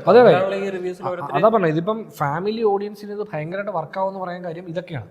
കാര്യം അവരെ സംബന്ധിച്ചോളം ഭയങ്കര നോർമൽ എന്താ ഇങ്ങനെ അവര് ഒരു എനിക്ക് നമ്മൾ പറഞ്ഞല്ലോ ഈ ഓഡിയൻസ്. പിന്നെ മമ്മി എന്ത് നീ എന്താ ഒരു വാക്ക് ഉപയോഗിച്ചല്ലോ, മമ്മി ഫൈൽസ്, എന്തോ അസുഖത്തിന്റെ പേര് പറയുന്നത് മമിത ഫൈൽസ് എന്ന് പറയുന്ന പോലെ അല്ലേ, സിനി ഫൈൽസ് എന്ന് പറയുന്ന പോലെ മമിത ഫൈൽസ്, അതാണ് ഉദ്ദേശിക്കുന്നത് കേട്ടോ. അപ്പം പറഞ്ഞു വന്നതെന്ന് വെച്ച് കഴിഞ്ഞാൽ ഈ ഇങ്ങനത്തെ സീനുകൾ നമ്മൾ ഈ സീരിയൽ കാണുന്ന ഓഡിയൻസ് ഉണ്ടല്ലോ, സീരിയൽ ഓഡിയൻസിന് വളരെ ഡയറക്റ്റ് ആയിട്ടാണ് ഈ ഇമോഷണൽ സീൻ കൊടുക്കുന്നത്. അതേപോലെയാണ് ഇവിടെ അത് പ്ലേസ് ചെയ്തിരിക്കുന്നത്. അപ്പം അതുകൊണ്ട് തന്നെ അവർ കാണുമ്പോൾ ഇത് ഓക്കേടാ, ഇത് അച്ഛനോട് അങ്ങനെ അച്ഛനെ മകൻ ഇങ്ങനെ പറഞ്ഞല്ലോ, അവരൊരു കഥ കേൾക്കാനിരിക്കണം. അതായത് സംവിധായകൻ അല്ലെങ്കിൽ ഇതിന്റെ റൈറ്ററോ കഥ പറയുന്നയാൾ പറയുന്നത് 100% വിശ്വസിക്കാൻ തയ്യാറായിരിക്കുന്ന ഒരു ഓഡിയൻസ് ഉണ്ട്. അപ്പം നമ്മൾ ചിലരെന്ന് പറഞ്ഞാൽ ഈ ബാലൻ പോലൊരു സിനിമയ്ക്കകത്ത് അങ്ങനെ ഒരു ഓഡിയൻസിനെ കിട്ടിയിട്ട് കാര്യമില്ല. അതായത് ബാലൻ എന്ന് പറയുന്നത് നമ്മുടെ കയ്യിൽ നിന്ന് 50% ഇൻവോൾവ് ആയി നമ്മളും ഇങ്ങനെ അന്വേഷിക്കണം. ഈ എന്താണ് ഇതിന്റെ ഈ താക്കോൽ അന്വേഷിക്കുന്ന പോലെ നമ്മളും ഒരു ഇൻവോൾവ് ചെയ്ത് വേണം ആ പടം കാണാൻ. പക്ഷെ ഈ പടം എന്ന് പറഞ്ഞാൽ നമ്മൾ 100% എല്ലാം മാറ്റി വെച്ചിട്ട് മറ്റേ പുള്ളിയെ പോലെ 4 ഹാംബർഗറൊക്കെ മേടിച്ചിട്ട് കഥ എന്താണോ പറയുന്നത് അത് കേൾക്കുക, അത്രേ ഉള്ളൂ. അത് ഇഷ്ടപ്പെട്ടോ ഇല്ല എന്നുള്ളത് വേറെ കാര്യം. അവര് പറയുന്നത് നിങ്ങൾ കേൾക്കുക. അച്ഛന്റെ കഥ പറയുമ്പോൾ നമ്മൾക്ക് അറിയുക, അമ്മയുടെ മരണ സീൻ കാണിക്കുക, കോമഡി വരുമ്പോൾ ചിരിക്കുക, ആ ലൈൻ ഒരു പടമാണ്. അപ്പം അതും വർക്കാൻ കുറച്ച് പാടാണ്. പിന്നെ മമിത ഉള്ളതുകൊണ്ട് നീ കുറച്ച് കണ്ടിരുന്നു. അതെ, മമിത ഉണ്ടോ എനിക്ക് എൻ്റെ പടത്തിന്റെ ഒരേ ഒരു ഇൻട്രസ്റ്റ്. എനിക്ക് പ്രത്യേകിച്ച് ഓക്കെ അല്ല, എനിക്ക് ഭയങ്കര സംബന്ധിച്ച് കഴിഞ്ഞാൽ ഈ മമിത ഇപ്പം ഞാൻ ഇനിഷ്യലി പടം കാണാൻ പോകുന്നതിന് മുമ്പ് എൻ്റെ മനസ്സിൽ ഈ മമിതയുടെ ക്യാരക്ടർ ഈ പടം വെറുപ്പിക്കുമായിരിക്കും എന്നുള്ള ഒരു മുൻവിധി ഉണ്ട്. എനിക്ക് ട്രെയിലർ അപ്പം അതുകൊണ്ടാണ് ട്രെയിലർ കാണുമ്പോൾ നമുക്കറിയാലോ, ഈ ക്യാരക്ടർ കുറച്ച് ഓവറായി, ഇത് ചളവായി പോകാൻ ചാൻസ് ഉണ്ട്, ഇതിൻ്റെ പേരിൽ അത്യാവശ്യം കുറച്ച് റിവ്യൂല് ഇത് കേൾക്കേണ്ടി വരും എന്ന് ഞാൻ ആക്ച്വലി മമിതയ്ക്ക് ഫണ്ണാക്കാവുന്ന ഒരു റോളാണ്. ഞാൻ ആക്ച്വലി അത് പുള്ളിക്കാരിക്ക് അത് പറ്റും. പുള്ളിക്കാരിക്ക് അതായത് പല സീനുകളും ഈ സൂര്യയുടെ കൂടെ നിൽക്കുമ്പോഴും പുള്ളിക്കാരി സ്ക്രീൻ ഓൺ ചെയ്യുന്നുണ്ട് ഒരുപാട് സ്ഥലത്ത്. അപ്പൊ ഞാൻ കണ്ടപ്പോൾ ചന്ദ്രമുഖി അത് ട്രെയിലറിലുണ്ടായിരുന്നു ആ സാധനം. എനിക്ക് ഈ ഫോർമാറ്റ് ഓഫ് ഷൂട്ടിംഗ് അല്ലാതെ ഈ പറയുന്ന പോലെ ഒരുപാട് സെറ്റ് ചെയ്തുള്ള ഷൂട്ടിംഗ് അല്ലെങ്കിൽ എനിക്ക് അതുപോലെ ഭയങ്കര ഇതാ തോന്നിക്കൊണ്ടിരുന്നത് ഈ പടം കണ്ടുകൊണ്ടിരുന്നപ്പോഴേ ഈ ഇനിഷ്യൽ സീനുകളൊക്കെ ഇല്ലേ, അതായത് മറ്റേ നിങ്ങളെപ്പോലെ പറഞ്ഞോണ്ടല്ലോ യു ആർ സ്ട്രോങ് സീൻ എന്ന് പറയുന്നില്ലേ, ഈ സീനെ കാണുമ്പോൾ നമ്മൾ ഇംഗ്ലീഷിൽ കാണുന്ന പടങ്ങളുണ്ട്. ഇംഗ്ലീഷിൽ മറ്റേ ഇതുപോലെ കുറച്ചൊരു ഭയങ്കര അത് കുറച്ചുകൂടെ അഡൽട്ട് കോമഡി വൈബൊക്കെ വരുന്ന പോലത്തെ ഒരു കൈൻഡ് ഓഫ് പടങ്ങളിലുള്ള പോലത്തെ ഡയലോഗ്സും കാര്യങ്ങളും. അപ്പം ഞാൻ ആലോചിച്ചു ഓക്കെ ഇത് ആ ലൈനിലേക്ക് ഇത് പോകത്തില്ലെന്ന് നമുക്കറിയാം. പിന്നെ ഞാൻ കണ്ടുകൊണ്ട് പോലെ ചോദിച്ചു കുറച്ചുകൂടെ ആ ഒരു ലൈൻ ഓഫ് കോമഡി ലൈനിലേക്ക് ഈ പടത്തിനെ കൊണ്ടുപോയാൽ ഒരു ഫ്രഷ് ലൈൻ സംഭവം.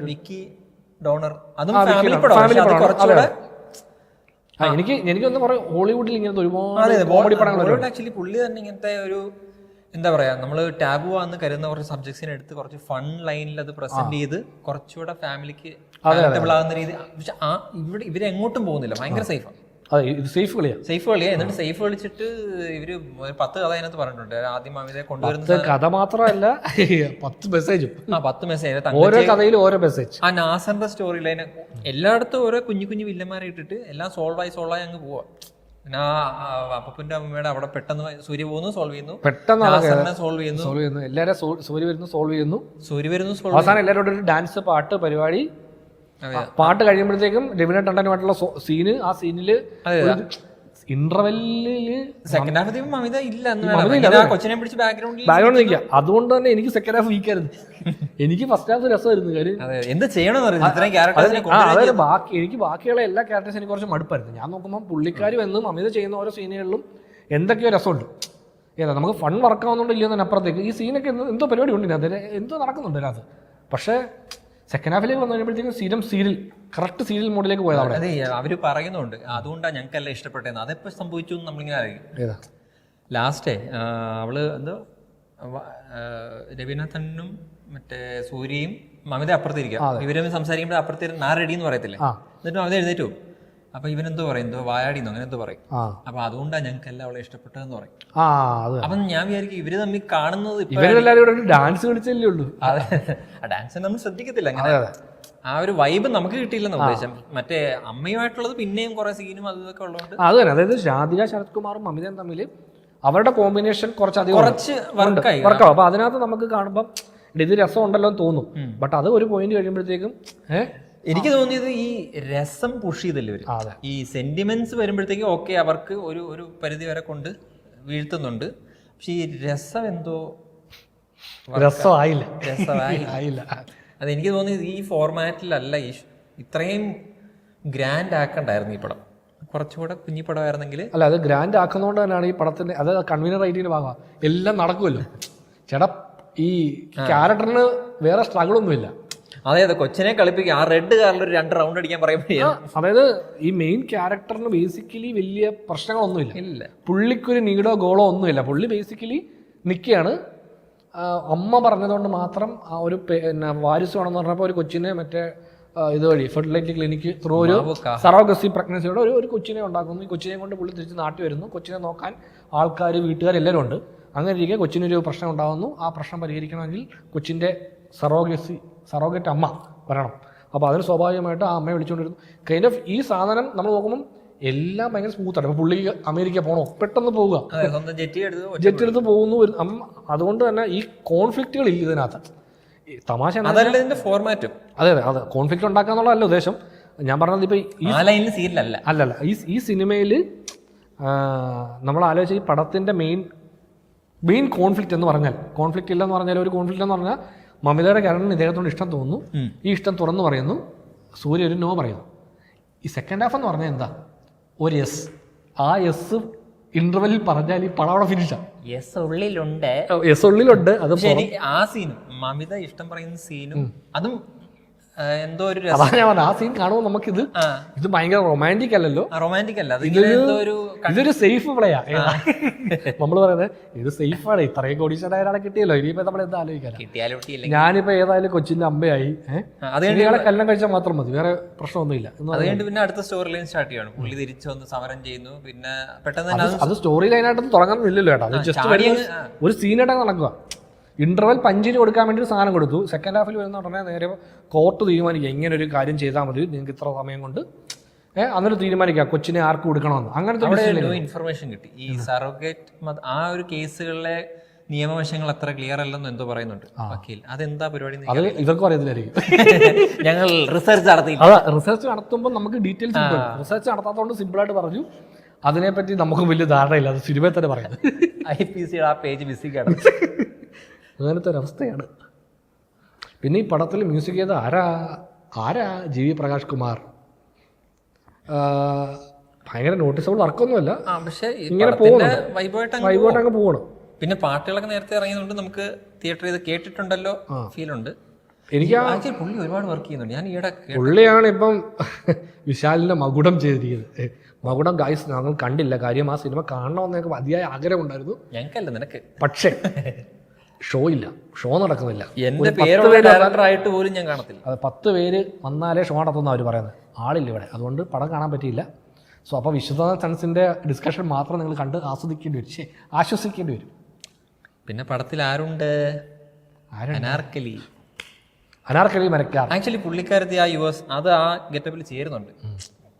അവിടെ നോട്ടെ, അവിടെ നിന്നോട്ടെ. പക്ഷെ അല്ല, ഞാൻ പറയുന്നത് വേറൊരു സൗണ്ടാണ് കൊടുത്തേക്കുന്നത്.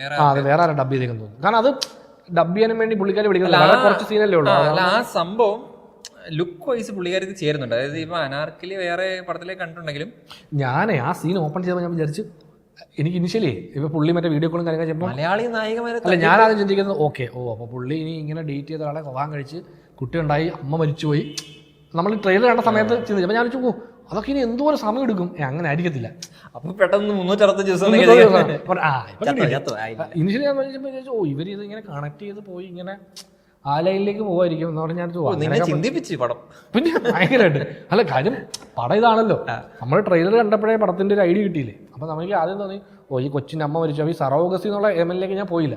അത് ഇവര് 2 കട്ടടിച്ചപ്പോഴേക്കും മനസ്സിലായി, ഇത് മറ്റേതല്ല പരിപാടി എന്ന് മനസ്സിലായി. പിന്നെ സൂര്യയുടെ ടൈറ്റിൽ കാർഡ് അത് പുതിയതാണ്. പുതിയ നല്ലതാണ്. അതെ, സൂര്യയുടെ പുതിയ ടൈറ്റിൽ കാർഡ് വേറെ ആരുടെയും പോലല്ലാതെ, അതായത് ഒരു 3D ഒരു പരിപാടി ചെയ്തിട്ടുണ്ട്. അത് കൊള്ളാം, അത് രസമുണ്ട്. മരുമാനല്ലേ എന്തോ തിരുപ്പുറിയുന്നത്. എനിക്ക് ആ സീൻ ഭയങ്കര പ്രശ്നമായിരുന്നു. എനിക്ക് പ്രശ്നം വെച്ചാൽ, അതായത് ആക്ച്വലി രാധിക ശരത് കുമാർ അവരുടെ ഒരു അനന്തരനാണ് ആ ക്യാരക്ടർ അല്ലേ. പുതിയ ഓഡിയൻസ് ഇങ്ങനെ എടുത്തിങ്ങനെ പറയത്തില്ല, ഈ പടം പ്രോബ്ലമാറ്റിക് ആണെന്ന് പറയുന്ന കുറച്ചധികം എലമെന്റ്സ് നേരത്തെ ഒരൊറ്റ സീനില്ല, മൊത്തത്തിൽ അത് പൊളിറ്റിക്കലി ഇൻകറക്റ്റ് ആയിട്ടുള്ള ഒരു സീനാണത്. അതിനകത്ത് എല്ലാം പറഞ്ഞു എന്ന് പറയുന്നത്. അതെ, എന്നിട്ട് അടിക്കുകയും ചെയ്യുന്നുണ്ട്. അതെ, ഞാനപ്പോൾ ആലോചിച്ചാൽ ഇവരെങ്ങനെ ഇങ്ങനെ ആൾക്കാരെ ട്രീറ്റ് ചെയ്യുന്നത്, ഈ ട്രീറ്റ്മെന്റ് സഹിച്ചുകൊണ്ട് എന്തിനാ വീട്ടിൽ നിൽക്കുന്നത്. ബട്ട് അതൊരു ഫണ്ണായിട്ടാണ് അവരതിനെ പ്രസന്റ് ചെയ്യുന്നത്. അവിടെയാണ് പ്രശ്നം. അതായത് ഇങ്ങനെ സംഭവം ഉണ്ടായി എന്ന് പറഞ്ഞ് കാണിക്കില്ല. ഇതൊരു കോമഡി സീനാണ്, അങ്ങനെ കണ്ടോ എന്ന് പറയുന്ന പണ്ടുണ്ടായിരുന്നു. ഇപ്പൊ ഈ കൊമേഡിയൻസിന് ചുമ്മാ അടിക്കും, ഒരടിയും കൂടെ കൊടുക്കും, എന്ന് പറഞ്ഞ സൗണ്ട് ഇട്ട് കഴിയുമ്പോഴത്തേക്കും കോമഡിയായി. അതെ, അത് അടിക്കുന്ന ആള് പോലീസാണോ പട്ടാളാണോ ഒന്നും നോക്കുന്നില്ല, അങ്ങ് അടിച്ചേക്കും. നായകനൊക്കെ ചുമ്മാ അടിച്ചിട്ടു. അതെ, നായകനെ കൂടെയുള്ള സൈഡിക്ക് എന്ന് പറഞ്ഞാൽ പണ്ട് ഈ അടി കൊള്ളുന്ന സീനാണ്. അടിയാണ് ഏറ്റവും വലിയ തമാശ. അങ്ങനെയാണ് ഒരുപാട് ദിലീപിന്റെ ഒരുപാട് പടങ്ങളിൽ അവസാനമായിരുന്നു. അല്ല, മറ്റേ ഒരുപാട് പേർക്ക് ഈ നമ്മുടെ വടിവേലിന് ഇഷ്ടമല്ലാത്ത ഒരു പ്രൈമറി റീസൺ പുള്ളിയുടെ കോമഡി ഇതാണ്. ഈ സ്ലാപ്സ്റ്റിക്കുമാണ്. പുള്ളി അടിമേടിക്കുന്നതാണ്. സോറി, പുള്ളിയുടെ സ്ലാപ്സ്റ്റിക്സ് പുള്ളി അടിമേടിക്കുന്നു എന്നുള്ളതാണ് തമാശ എന്നുള്ളത് ഒരുപാട് പേർക്ക് ബുദ്ധിമുട്ടായിരുന്നു. അപ്പൊ അന്ന് കൊച്ചിലെ നമ്മള് പോക്കിരിയെ കണ്ടോണ്ടിരിക്കുമ്പോഴത്തേക്കും നമ്മളും അത് ചിരിച്ചോണ്ടിരിക്കുക. ബുദ്ധിയില്ല, ബോധമില്ല, ബോഡി സ്റ്റൂഡ. ഇപ്പോഴും ബോധമില്ല. ഇപ്പൊ ഇച്ചിരി ബോധമുണ്ടെന്ന് തോന്നുന്നു. പിന്നെ മറ്റെന്തോ 3 പേര് വളരെ രഹസ്യമായിട്ട് വരുമെന്നൊക്കെ പറഞ്ഞിട്ട് അവര് വരുമ്പോ തന്നെ അവര് രഹസ്യമായിട്ടല്ല വരുന്നത്. അവര് ഗേറ്റിൽ നിന്ന് വരുമ്പോ തന്നെ നമുക്ക് കിലോമീറ്റർ ഉണ്ട് വീട് വരെ. അവിടുന്ന് രഹസ്യമായിട്ട് വരാൻ പറ്റില്ല ആർക്കും. അപ്പൊ ആ സീനൊക്കെ ഇങ്ങനെ അവര് തമാശക്ക്, സൂര്യയുടെ കുറെ തമാശക്ക് ആ ഫുൾ മീറ്റർ തെലുങ്ക് പടത്തിന് മീറ്റർ. അതെ, അല്ല ആ സാധനം തിയേറ്ററിൽ ചിരി ഉളവാക്കി. എനിക്ക് ഇഷ്ടപ്പെട്ട മറ്റൊരു സീൻ, മറ്റേ ആ ഹോസ്പിറ്റലിൽ ഈ ഗ്ലാസിന് അപ്പുറം ഇപ്പുറം നിൽക്കുന്നൊരു പരിപാടി ഉണ്ടായിരുന്നു. ആ ഏരിയ ഓപ്പറേഷൻ നടന്നു കഴിഞ്ഞിട്ട് കുറച്ചൊരു you are my responsibility scene. അത് കുറച്ച് വർക്കായ സീനാണ്. അത്രയും നേരം സംസാരം സസ്റ്റെയിൻ ചെയ്യാനും പറ്റുന്നുണ്ട് അവർക്ക്. മറ്റേ ഡയലോഗ് എല്ലാം എനിക്കൊന്ന് അതൊക്കെ എഴുതിയ സ്ക്രിപ്റ്റുള്ള സീനാന്ന് തോന്നുന്നു. അല്ല, ചില സമയത്ത് ഈ ഫൺ വർക്കാവാൻ ഡയറക്ടേഴ്സ് ചെയ്യുന്നത് നിങ്ങളൊന്ന് ഇംപ്രവൈസ് ചെയ്യൂ എന്നുള്ള സംഭവമില്ല. അപ്പോൾ ഈ ആക്ടേഴ്സ് ഇൻവോൾവ് ചെയ്യാത്ത പടങ്ങളിനകത്ത് ഇവരിങ്ങനെ നടന്ന് തപ്പും. അത് നമുക്ക് ചിലപ്പോൾ സ്ക്രീനിൽ കാണാൻ പറ്റും. എന്താണ് ഇംപ്രവൈസ് ചെയ്യേണ്ടതെന്ന് കൂടെ പറഞ്ഞാൽ എവിടുന്നാണ് ഈ ക്യാരക്ടർ ഇവിടെ എത്തിയത്, ചിലപ്പം ഷെഡ്യൂൾ അങ്ങോട്ടും ഇങ്ങോട്ടും ഒക്കെ ഉണ്ടല്ലോ. അപ്പം ആ സംഭവം കുറച്ച് രസമുണ്ടായിരുന്നു. പിന്നെ ഫൈറ്റ് ആക്ച്വലി മറ്റേ ഈ സ്ലോ മോഷൻ പരിപാടി അല്ലാഞ്ഞുകൊണ്ട് കുറച്ചൊക്കെ ഞാൻ ഇത് കൊള്ളാം. ഈ പടത്തിനകത്ത് നിൽക്കുന്ന നീറ്റ് പരിപാടി, ഈ ഒരുപാടില്ല, പെട്ടെന്നല്ലേ ചെറിയ ക്വിക്ക് സാധനങ്ങളാണ്. നമ്മള് ഇതിനു മുമ്പ് നമ്മള് ചെറിയ ഫോണിൽ കൂടെ വിളിച്ചപ്പോൾ പറഞ്ഞ പോലെ ഈ ഫൈറ്റിന്റെ ആവശ്യമുണ്ടോയെന്ന് ചോദിച്ചാൽ ഇല്ല. പക്ഷെ ഈ ഫൈറ്റ് നടന്നാൽ എനിക്കൊരു മെസ്സേജ് പറയാം. അത് ആ സംഭവം ഉണ്ട്. അതെ, ഫൈറ്റ് കൊണ്ടൊരു മെസ്സേജ് പറയാം. അതെ, പൊതുവെയുള്ള മെസ്സേജുകളൊക്കെ നല്ലതാണ്. പക്ഷെ അതാണ് പടത്തിന്റെ ഫോർമാറ്റ്. ഒരു സംഭവം സംഭവിക്കുന്നു, അതിൽ നിന്ന് സൂര്യക്ക് അപ്പം പ്രസ്സിലിരുന്നപ്പോൾ ഒരു മെസ്സേജ് തോന്നുന്നു, അത് പറയുന്നു. നല്ലൊരു സാധനം എന്ന് പറഞ്ഞാൽ ഈ കൊള്ളാവുന്നൊരു സംഭവം തോന്നി. ഈ അപ്പൂപ്പൻ്റെ അടുത്തും അമ്മയുടെ അടുത്തും പോയി പറയുന്നത് നമ്മുടെയൊക്കെ പ്രശ്നം അടി വെക്കുന്നതല്ല, പക്ഷെ അടി കഴിഞ്ഞിട്ട് എങ്ങനെ കോൺവെർസേഷൻ സ്റ്റാർട്ട് ആ സാധനമില്ലേ, അത് കുറച്ച് നല്ല പരിപാടിയായിട്ട് തോന്നി. അതിങ്ങനെ കുറച്ച് നേരത്തെ ഇട്ട സംഭവം അവിടെ കൊണ്ട് അവസാനിക്കുന്ന പോലെ തോന്നി. അതുപോലെ തന്നെയാണ് മറ്റേ മമിത പ്ലെയിനിലിരുന്ന് എനിക്ക് ഭാവിയിൽ എന്ത് ചെയ്യണമെന്ന് തോന്നത്തില്ലേ, പറയത്തില്ലേ, അതായത് ഇന്ന വയസ്സിൽ ഇന്ന ചെയ്യണം, ഇന്ന വയസ്സിൽ ഇന്ന ചെയ്യണം. അത് റൈറ്റിങ്ങിൽ നേരത്തെ ഇട്ടിട്ട് അതിങ്ങനെ കണക്ട് ചെയ്യുന്ന രീതിയിൽ സൂര്യ തിരിച്ച് പറയും, ചിലപ്പോൾ നീ 40-ാം വയസ്സിൽ ഇന്നത് ചെയ്യണം അല്ലെങ്കിൽ വിദേശത്ത് പോകണമെന്ന് വിചാരിക്കുമ്പോൾ ഞാൻ 60 വയസ്സായി, അപ്പോൾ എനിക്ക് പോകാൻ പോലും പറ്റാതെ വരും. നീ 60-ാം വയസ്സിൽ ചെയ്യണമെന്ന് ഒരു കാര്യം വിചാരിക്കുമ്പോഴത്തേക്കും ഞാൻ ഉണ്ടാവുന്ന പോലെ. അപ്പം ആ കണക്ഷനൊക്കെ റൈറ്റിങ്ങിൻ്റെ ഒരു ഭേദപ്പെട്ട ഏരിയാസ് ആണ്. അപ്പോൾ അതൊക്കെ വന്നപ്പോൾ ഓക്കെ, ഇത് പുള്ളിക്ക് അറിയാവുന്നത് എഴുതി വെച്ചു, അറിയാത്ത കുറേ ഭാഗങ്ങളുണ്ടായിരുന്നു. എന്തോ അതൊക്കെ കുറച്ച് എനിക്ക് ഇതിനകത്ത് ബെറ്ററായിട്ട് തോന്നിയ കുറച്ച് ഭാഗങ്ങളാണ്. നിനക്കത് തോന്നിയത് എനിക്കറിയത്തില്ല. അല്ല, എന്നെ സംബന്ധിച്ചോളം ഞാനിങ്ങനെ ഇരിക്കുകയാണ്, എനിക്ക് അങ്ങനെ തോന്നുന്നില്ല. അല്ല, എനിക്ക് ചില സാധനം ഇടയ്ക്ക് വരുമ്പോൾ, കാരണം ഞാൻ പേഴ്സണലി ഡ്രാമ ഇഷ്ടപ്പെടുന്ന ഒരാളാണ്. ഇപ്പം ഡ്രാമ ഇല്ല പടത്തിൽ. ഇതൊക്കെ നമ്മൾ മറ്റു പടങ്ങളിൽ പറയുമല്ലോ, ഈ പറയുന്ന സ്റ്റാർട്ടിങ്ങിൽ ഇട്ടൊരു സാധനം കൊണ്ടിങ്ങനെ മുട്ടിക്കണം. അതിൽ ഈ ഡ്രാമയിൽ ചെയ്യുന്നൊരു പരിപാടിയാണ് ഇങ്ങനെ ഒരു സാധനം ഇട്ടിട്ട് പിന്നെ അവിടെ കൊണ്ട് മുട്ടിക്കണം. അത് മമിത തുടക്കം പറയുമ്പോൾ നമ്മൾ മൈൻഡ് ചെയ്തില്ല, കാരണം ആ ക്യാരക്ടർ ഇങ്ങനെ ചുമ്മാ സംസാരിച്ചുകൊണ്ടിരിക്കുമല്ലോ. ഇമോഷണൽ റീകോൾ ഒക്കെ ഉണ്ടാകുമ്പോൾ ഒരു രസമുള്ള റൈറ്റിംഗ് ആയിട്ട് തോന്നി. ഈ പടത്തിൽ ഈ പടത്തിന്റെ മീറ്റിൽ എനിക്ക് ഇഷ്ടപ്പെട്ടത് അമ്മയുടെ ഫോൺ എടുത്ത് ഇവനെ വിളിക്കുന്ന പരിപാടിയില്ലേ, അത് സീരിയൽ പരിപാടിയാണെങ്കിലും അത് നല്ലൊരു സീനായിട്ട് തോന്നിയത്. ആക്ച്വലി ആ സീനിന് ഞാനിങ്ങനെ കണ്ടോണ്ട് ഞാൻ വിചാരിച്ച് ഇല്ല, ആൾക്കാർ കൂവത്തില്ല, കാര്യം അത് ഭയങ്കര മറ്റേ ആ തിൻലൈനാ നേരത്തെ പറഞ്ഞ ക്രിഞ്ച്. ആ ലൈൻ ഇമോഷണലി ക്രിഞ്ച് ആവേണ്ട സാധനമാണ്, പക്ഷെ അത് നീറ്റായിട്ട്. പക്ഷെ അത് പുള്ളി പെർഫോം, കാര്യം അതിന്റെ ബാക്ക്ഗ്രൗണ്ടിലൊന്നും മ്യൂസിക് ഒന്നും ഇല്ലാതെ ഭയങ്കര സൈലന്റ്. അതുകൊണ്ട് അപ്പൊ എനിക്ക് തോന്നുന്നു അത് കുറച്ചുകൂടെ ആൾക്കാർക്ക് അതിന്റെ ഇതാണ് മൂടെന്നുള്ളത് സിമ്പിളായിട്ട് കിട്ടും. ഞാനത് കണ്ടോണ്ട് പഠിച്ചു, ഈ സീന് 2 ടൈപ്പ് രീതിയിൽ സ്വീകരിക്കാം. ചിലപ്പോൾ കൂവി സ്വീകരിക്കാം, സൈലന്റ് ആയിട്ട് സ്വീകരിക്കാം. പക്ഷെ സൈലന്റ് ആയിട്ടായിരുന്നു ആ സീനിന്റെ എനിക്ക് ആ സീൻ്റെ മൊത്തം ഇഷ്ടപ്പെട്ടു. പക്ഷേ ആ സീൻ എൻഡ് ചെയ്യുന്ന പുള്ളി എനിക്കൊന്ന് എഴുതി വെച്ചത് അമ്മയുടെ വൂമ്പിൽ കിടക്കുന്ന പോലെ സൂര്യ കിടക്കുന്ന ആ ടോപ്പ് ഷോട്ട് വരും, അങ്ങനെ പുള്ളിക്ക് എൻഡ് ചെയ്യണം. പക്ഷെ അതിലേക്കുള്ള പോക്ക് എത്ര പുള്ളി ഇത് കരഞ്ഞ് ഇങ്ങനെ കിടന്നിട്ട് ഇങ്ങനെ തിരിഞ്ഞ് അങ്ങനെയല്ല, അത് ഫുള്ള് എടുക്കുന്നുണ്ട്. അതിന് പകരം നേരെ കട്ടു ആ ഷോട്ടായിരുന്നെങ്കിൽ കുറച്ചുകൂടെ രസമുണ്ടെന്ന് തോന്നിയായിരുന്നു അത്. പക്ഷെ അത് ആ ഐഡിയ എനിക്ക് വർക്കായിരുന്നു. അത് അമ്മയെ വിളിക്കുന്നു, അമ്മ ഇല്ല, പിന്നെ ലാസ്റ്റ് കട്ടു ഈ സംഭവം. എനിക്ക് ഈ പറഞ്ഞ അമ്മയുടെ ആ മരണ സീക്വൻസ് കംപ്ലീറ്റ്ലി എനിക്ക് കുറച്ച് ഭയങ്കര അതെ എനിക്കത് കണ്ടോണ്ടിരുന്നപ്പോൾ ഞാൻ ജീവിച്ചിരുന്നപ്പോൾ എനിക്ക് അതെ പക്ഷെ എനിക്ക് ആ സീൻ കണ്ടോണ്ടിരുന്നപ്പോൾ നമ്മളിങ്ങനെ കുറച്ച് വിഷമം നമുക്ക് വരും. അതെ അത് കാരണം പുള്ളി വേറെ എവിടെയും ഇമോഷണൽ ആവുന്നില്ല, വേറെ ഒന്നും പുള്ളി അഫക്ട് ചെയ്യുന്നില്ല. അതെ, പുള്ളിക്ക് വേറെ പ്രശ്നങ്ങളൊന്നുമില്ല. അതാ പറഞ്ഞ പുള്ളിക്ക് വേറെ പ്രശ്നങ്ങളില്ല. അതെ, പുള്ളി കൂളാണ്, പുള്ളിക്ക് നോ പറയാം, പുള്ളി സിമ്പിളായിട്ട് നോ പറയുകയാണ്. പക്ഷേ പുള്ളിയെ ഇങ്ങനെ സിറ്റുവേഷനും സാഹചര്യങ്ങളും എല്ലാം കൂടെ പുള്ളി ഇങ്ങനെ നിർബന്ധിക്കുകയാണ്. യെസ് പറഞ്ഞൂടെ, എല്ലാവരും പറയുന്നത് അതാണ്, യെസ് പറ, പ്രശ്നം തീരട്ടെ അല്ലേ, ഒരു കല്യാണം കഴിച്ചാൽ എല്ലാ പ്രശ്നങ്ങളും തീരും പോരെ എന്ന് പറഞ്ഞ സംഭവമാണ് പുള്ളിയുടെ. ഇത് കഴിച്ചു തുടങ്ങിക്കഴിഞ്ഞാൽ എൻ്റെ പ്രശ്നങ്ങൾ തുടങ്ങാൻ പോകുന്നതാണ്. അതെ, പുള്ളിക്ക് നേരത്തെ നമ്മൾ പറഞ്ഞ മറ്റേ സൂര്യയുടെ ഈ മാസാവസാനത്തെ ട്രിപ്പ് അതൊരു പുതിയ എലമെൻ്റ് ആയിരുന്നു പറഞ്ഞ പോലെ തന്നെ എനിക്ക് കുറച്ച് എങ്ങനെ എടുക്കണമെന്ന് അറിയാൻ പറ്റാത്ത എലമെൻ്റാണ്. മറ്റേ അമ്മാവൻ വന്നിട്ട് പുള്ളി ബാങ്കോക്കിൽ പോകുന്ന ഭാര്യ വിളിച്ച് ആ സാധനമല്ലേ, ഇത് വന്നപ്പോ ഇതെന്ത് സീനാണിത് എന്ന് തോന്നി. ഇതും ത്രിവിക്രം പടത്തിൽ ഇങ്ങനെ ഒരു സംഭവം ഉണ്ടാവും. അത് ഈ പറഞ്ഞ പോലെ അതിനെ ഫണ്ണായിട്ട് അവതരിപ്പിക്കുന്നത്. ഇതൊരു ഫണ്ണാണ്, അവരിതിനെ ഭയങ്കര ഫണ്ണി ആയിട്ടാണ് അവർ വീട്ടുകാർ പോലും എടുക്കുന്നത്. കാരണം ഭാര്യ ഈ പറഞ്ഞ അത് കുറച്ചധികം എക്സ്റ്റെൻഡ് ചെയ്തു ഇങ്ങനെ പറഞ്ഞു വിടുവല്ലേ, പിന്നെ അത് നമുക്ക് ഒരുമിച്ച് പോകാം ബാങ്കോക്ക് അടുത്ത ഈ സാധനം ഇങ്ങനെ പോകുമ്പോഴത്തേക്കും അതാ പറഞ്ഞ ആ സീനിനകത്ത് അത് ഫണ്ണായിട്ട് പോകണം, അതാണ് അവരുടെ ആവശ്യം. പോയില്ലെങ്കിൽ അത് ഫ്ലാറ്റ് സീൻ, അത്രേ ഉള്ളൂ. അതിനപ്പുറത്തേക്ക് അതിനകത്ത് അവർക്കറിയാം അത് ചിരിക്കുന്ന ആൾക്കാരുണ്ട്, അതിന് കയ്യടിയായിരുന്നു ഞങ്ങളുടെ തിയേറ്ററിൽ. അപ്പം നമുക്ക് മനസ്സിലായി അത് വർക്കാവുന്ന ഒരു കൂട്ടം ആൾക്കാരുണ്ടേ. അല്ല, നമ്മൾ അതിന്റെ മൊറാലിറ്റി ചെക്ക് ചെയ്തില്ലെങ്കിൽ അത് ഫൺ അത് നമ്മളതാണല്ലോ ശീലിച്ചത്. നമ്മളെ ഇപ്പം നമ്മുടെ സൊസൈറ്റിയും നമ്മുടെ സോഷ്യൽ മീഡിയയും നമ്മളെ തിരുത്തിക്കൊണ്ട് വരുവാ. എങ്ങനെ ഇങ്ങനെ കുറച്ച് സംഭവങ്ങളിൽ ഉള്ള ഈ മൊറാലിറ്റി നമ്മൾ ചെക്ക് ചെയ്യണം. ഫണ്ണില്ല, ഇത് നമ്മൾ ഈ സാധനത്തിനൊക്കെ കുറച്ച് വർഷം മുമ്പ് ചിരിച്ചിട്ടുണ്ട്. ഇപ്പം നമ്മളെ പുതിയ സാഹചര്യങ്ങളനുസരിച്ച് നമുക്കിത് ഇത് ശരി ഇത് തെറ്റെന്നുള്ളത് നമുക്ക് മനസ്സിലായി തുടങ്ങി. ബട്ട് അതേ സമയത്ത് അല്ല, ഞാൻ പറഞ്ഞ ഇപ്പം തെലുങ്ക് പടത്തിൽ പോലും ഇത് ചീറ്റിംഗ് എന്ന ലൈനിൽ കൊണ്ടുവരിക. പക്ഷെ ആ ചീറ്റിങ്ങിനെ ഇവര് പറയുന്ന പോലെ ഒരു ഫണ്ണായിട്ടായിരുന്നു. ചീറ്റിംഗ് സീരിയസ് ആയിട്ടല്ല അവർ അതിനെ ഹാൻഡിൽ ചെയ്യുന്നത്, അത്രേ ഉള്ളൂ. ഇപ്പം നമ്മളൊരാൾ ഇത് കേൾക്കുന്ന ഒരാൾ ഇത് ഒരു ഫണ്ണല്ല, ഫണ്ണ് വേണ്ടി ചെയ്യുന്ന സാധനമല്ലേ. അപ്പം ഓഡിയൻസിന് അത് മനസ്സിലാവും ഏതാ ഇത് ഫണ്ണാണ്, അല്ലാതെ ഇത് ഓ ഇത് ചീറ്റിങ് ഭയങ്കര സീരിയസ് ആയിട്ടുള്ള സംഭവം അല്ലല്ലോ എന്ന രീതിയിൽ എടുക്കുന്ന ആൾക്കാർ കുറവായിരിക്കും. അതെ ചെയ്യുന്നവൻ ചെയ്യും, അവര് ഫണ്ടായിരിക്കും ഏത് അല്ലേ? അത്രേ ഉള്ളൂ. ഇത് ആൾക്കാർക്ക് എടുക്കാൻ പറ്റിയാൽ മതി. ബാങ്കോക്ക് കേട്ടാൽ തന്നെ കൈയടി വീഴും. ബാങ്കോക്കിന് അങ്ങനെ ഒരു ചീത്തപ്പേരായി. അതെ, അവിടെ എല്ലാം ഈ മമ്മിനെ കൊച്ചിനെ താങ്ങി പിടിച്ചിങ്ങനെ സ്ക്രീനിൽ വന്ന് പോകുന്നേ ഉള്ളൂ. പുള്ളിക്കാർക്ക് ഇൻവോൾവ്മെന്റ് ഇല്ല അതൊക്കെ.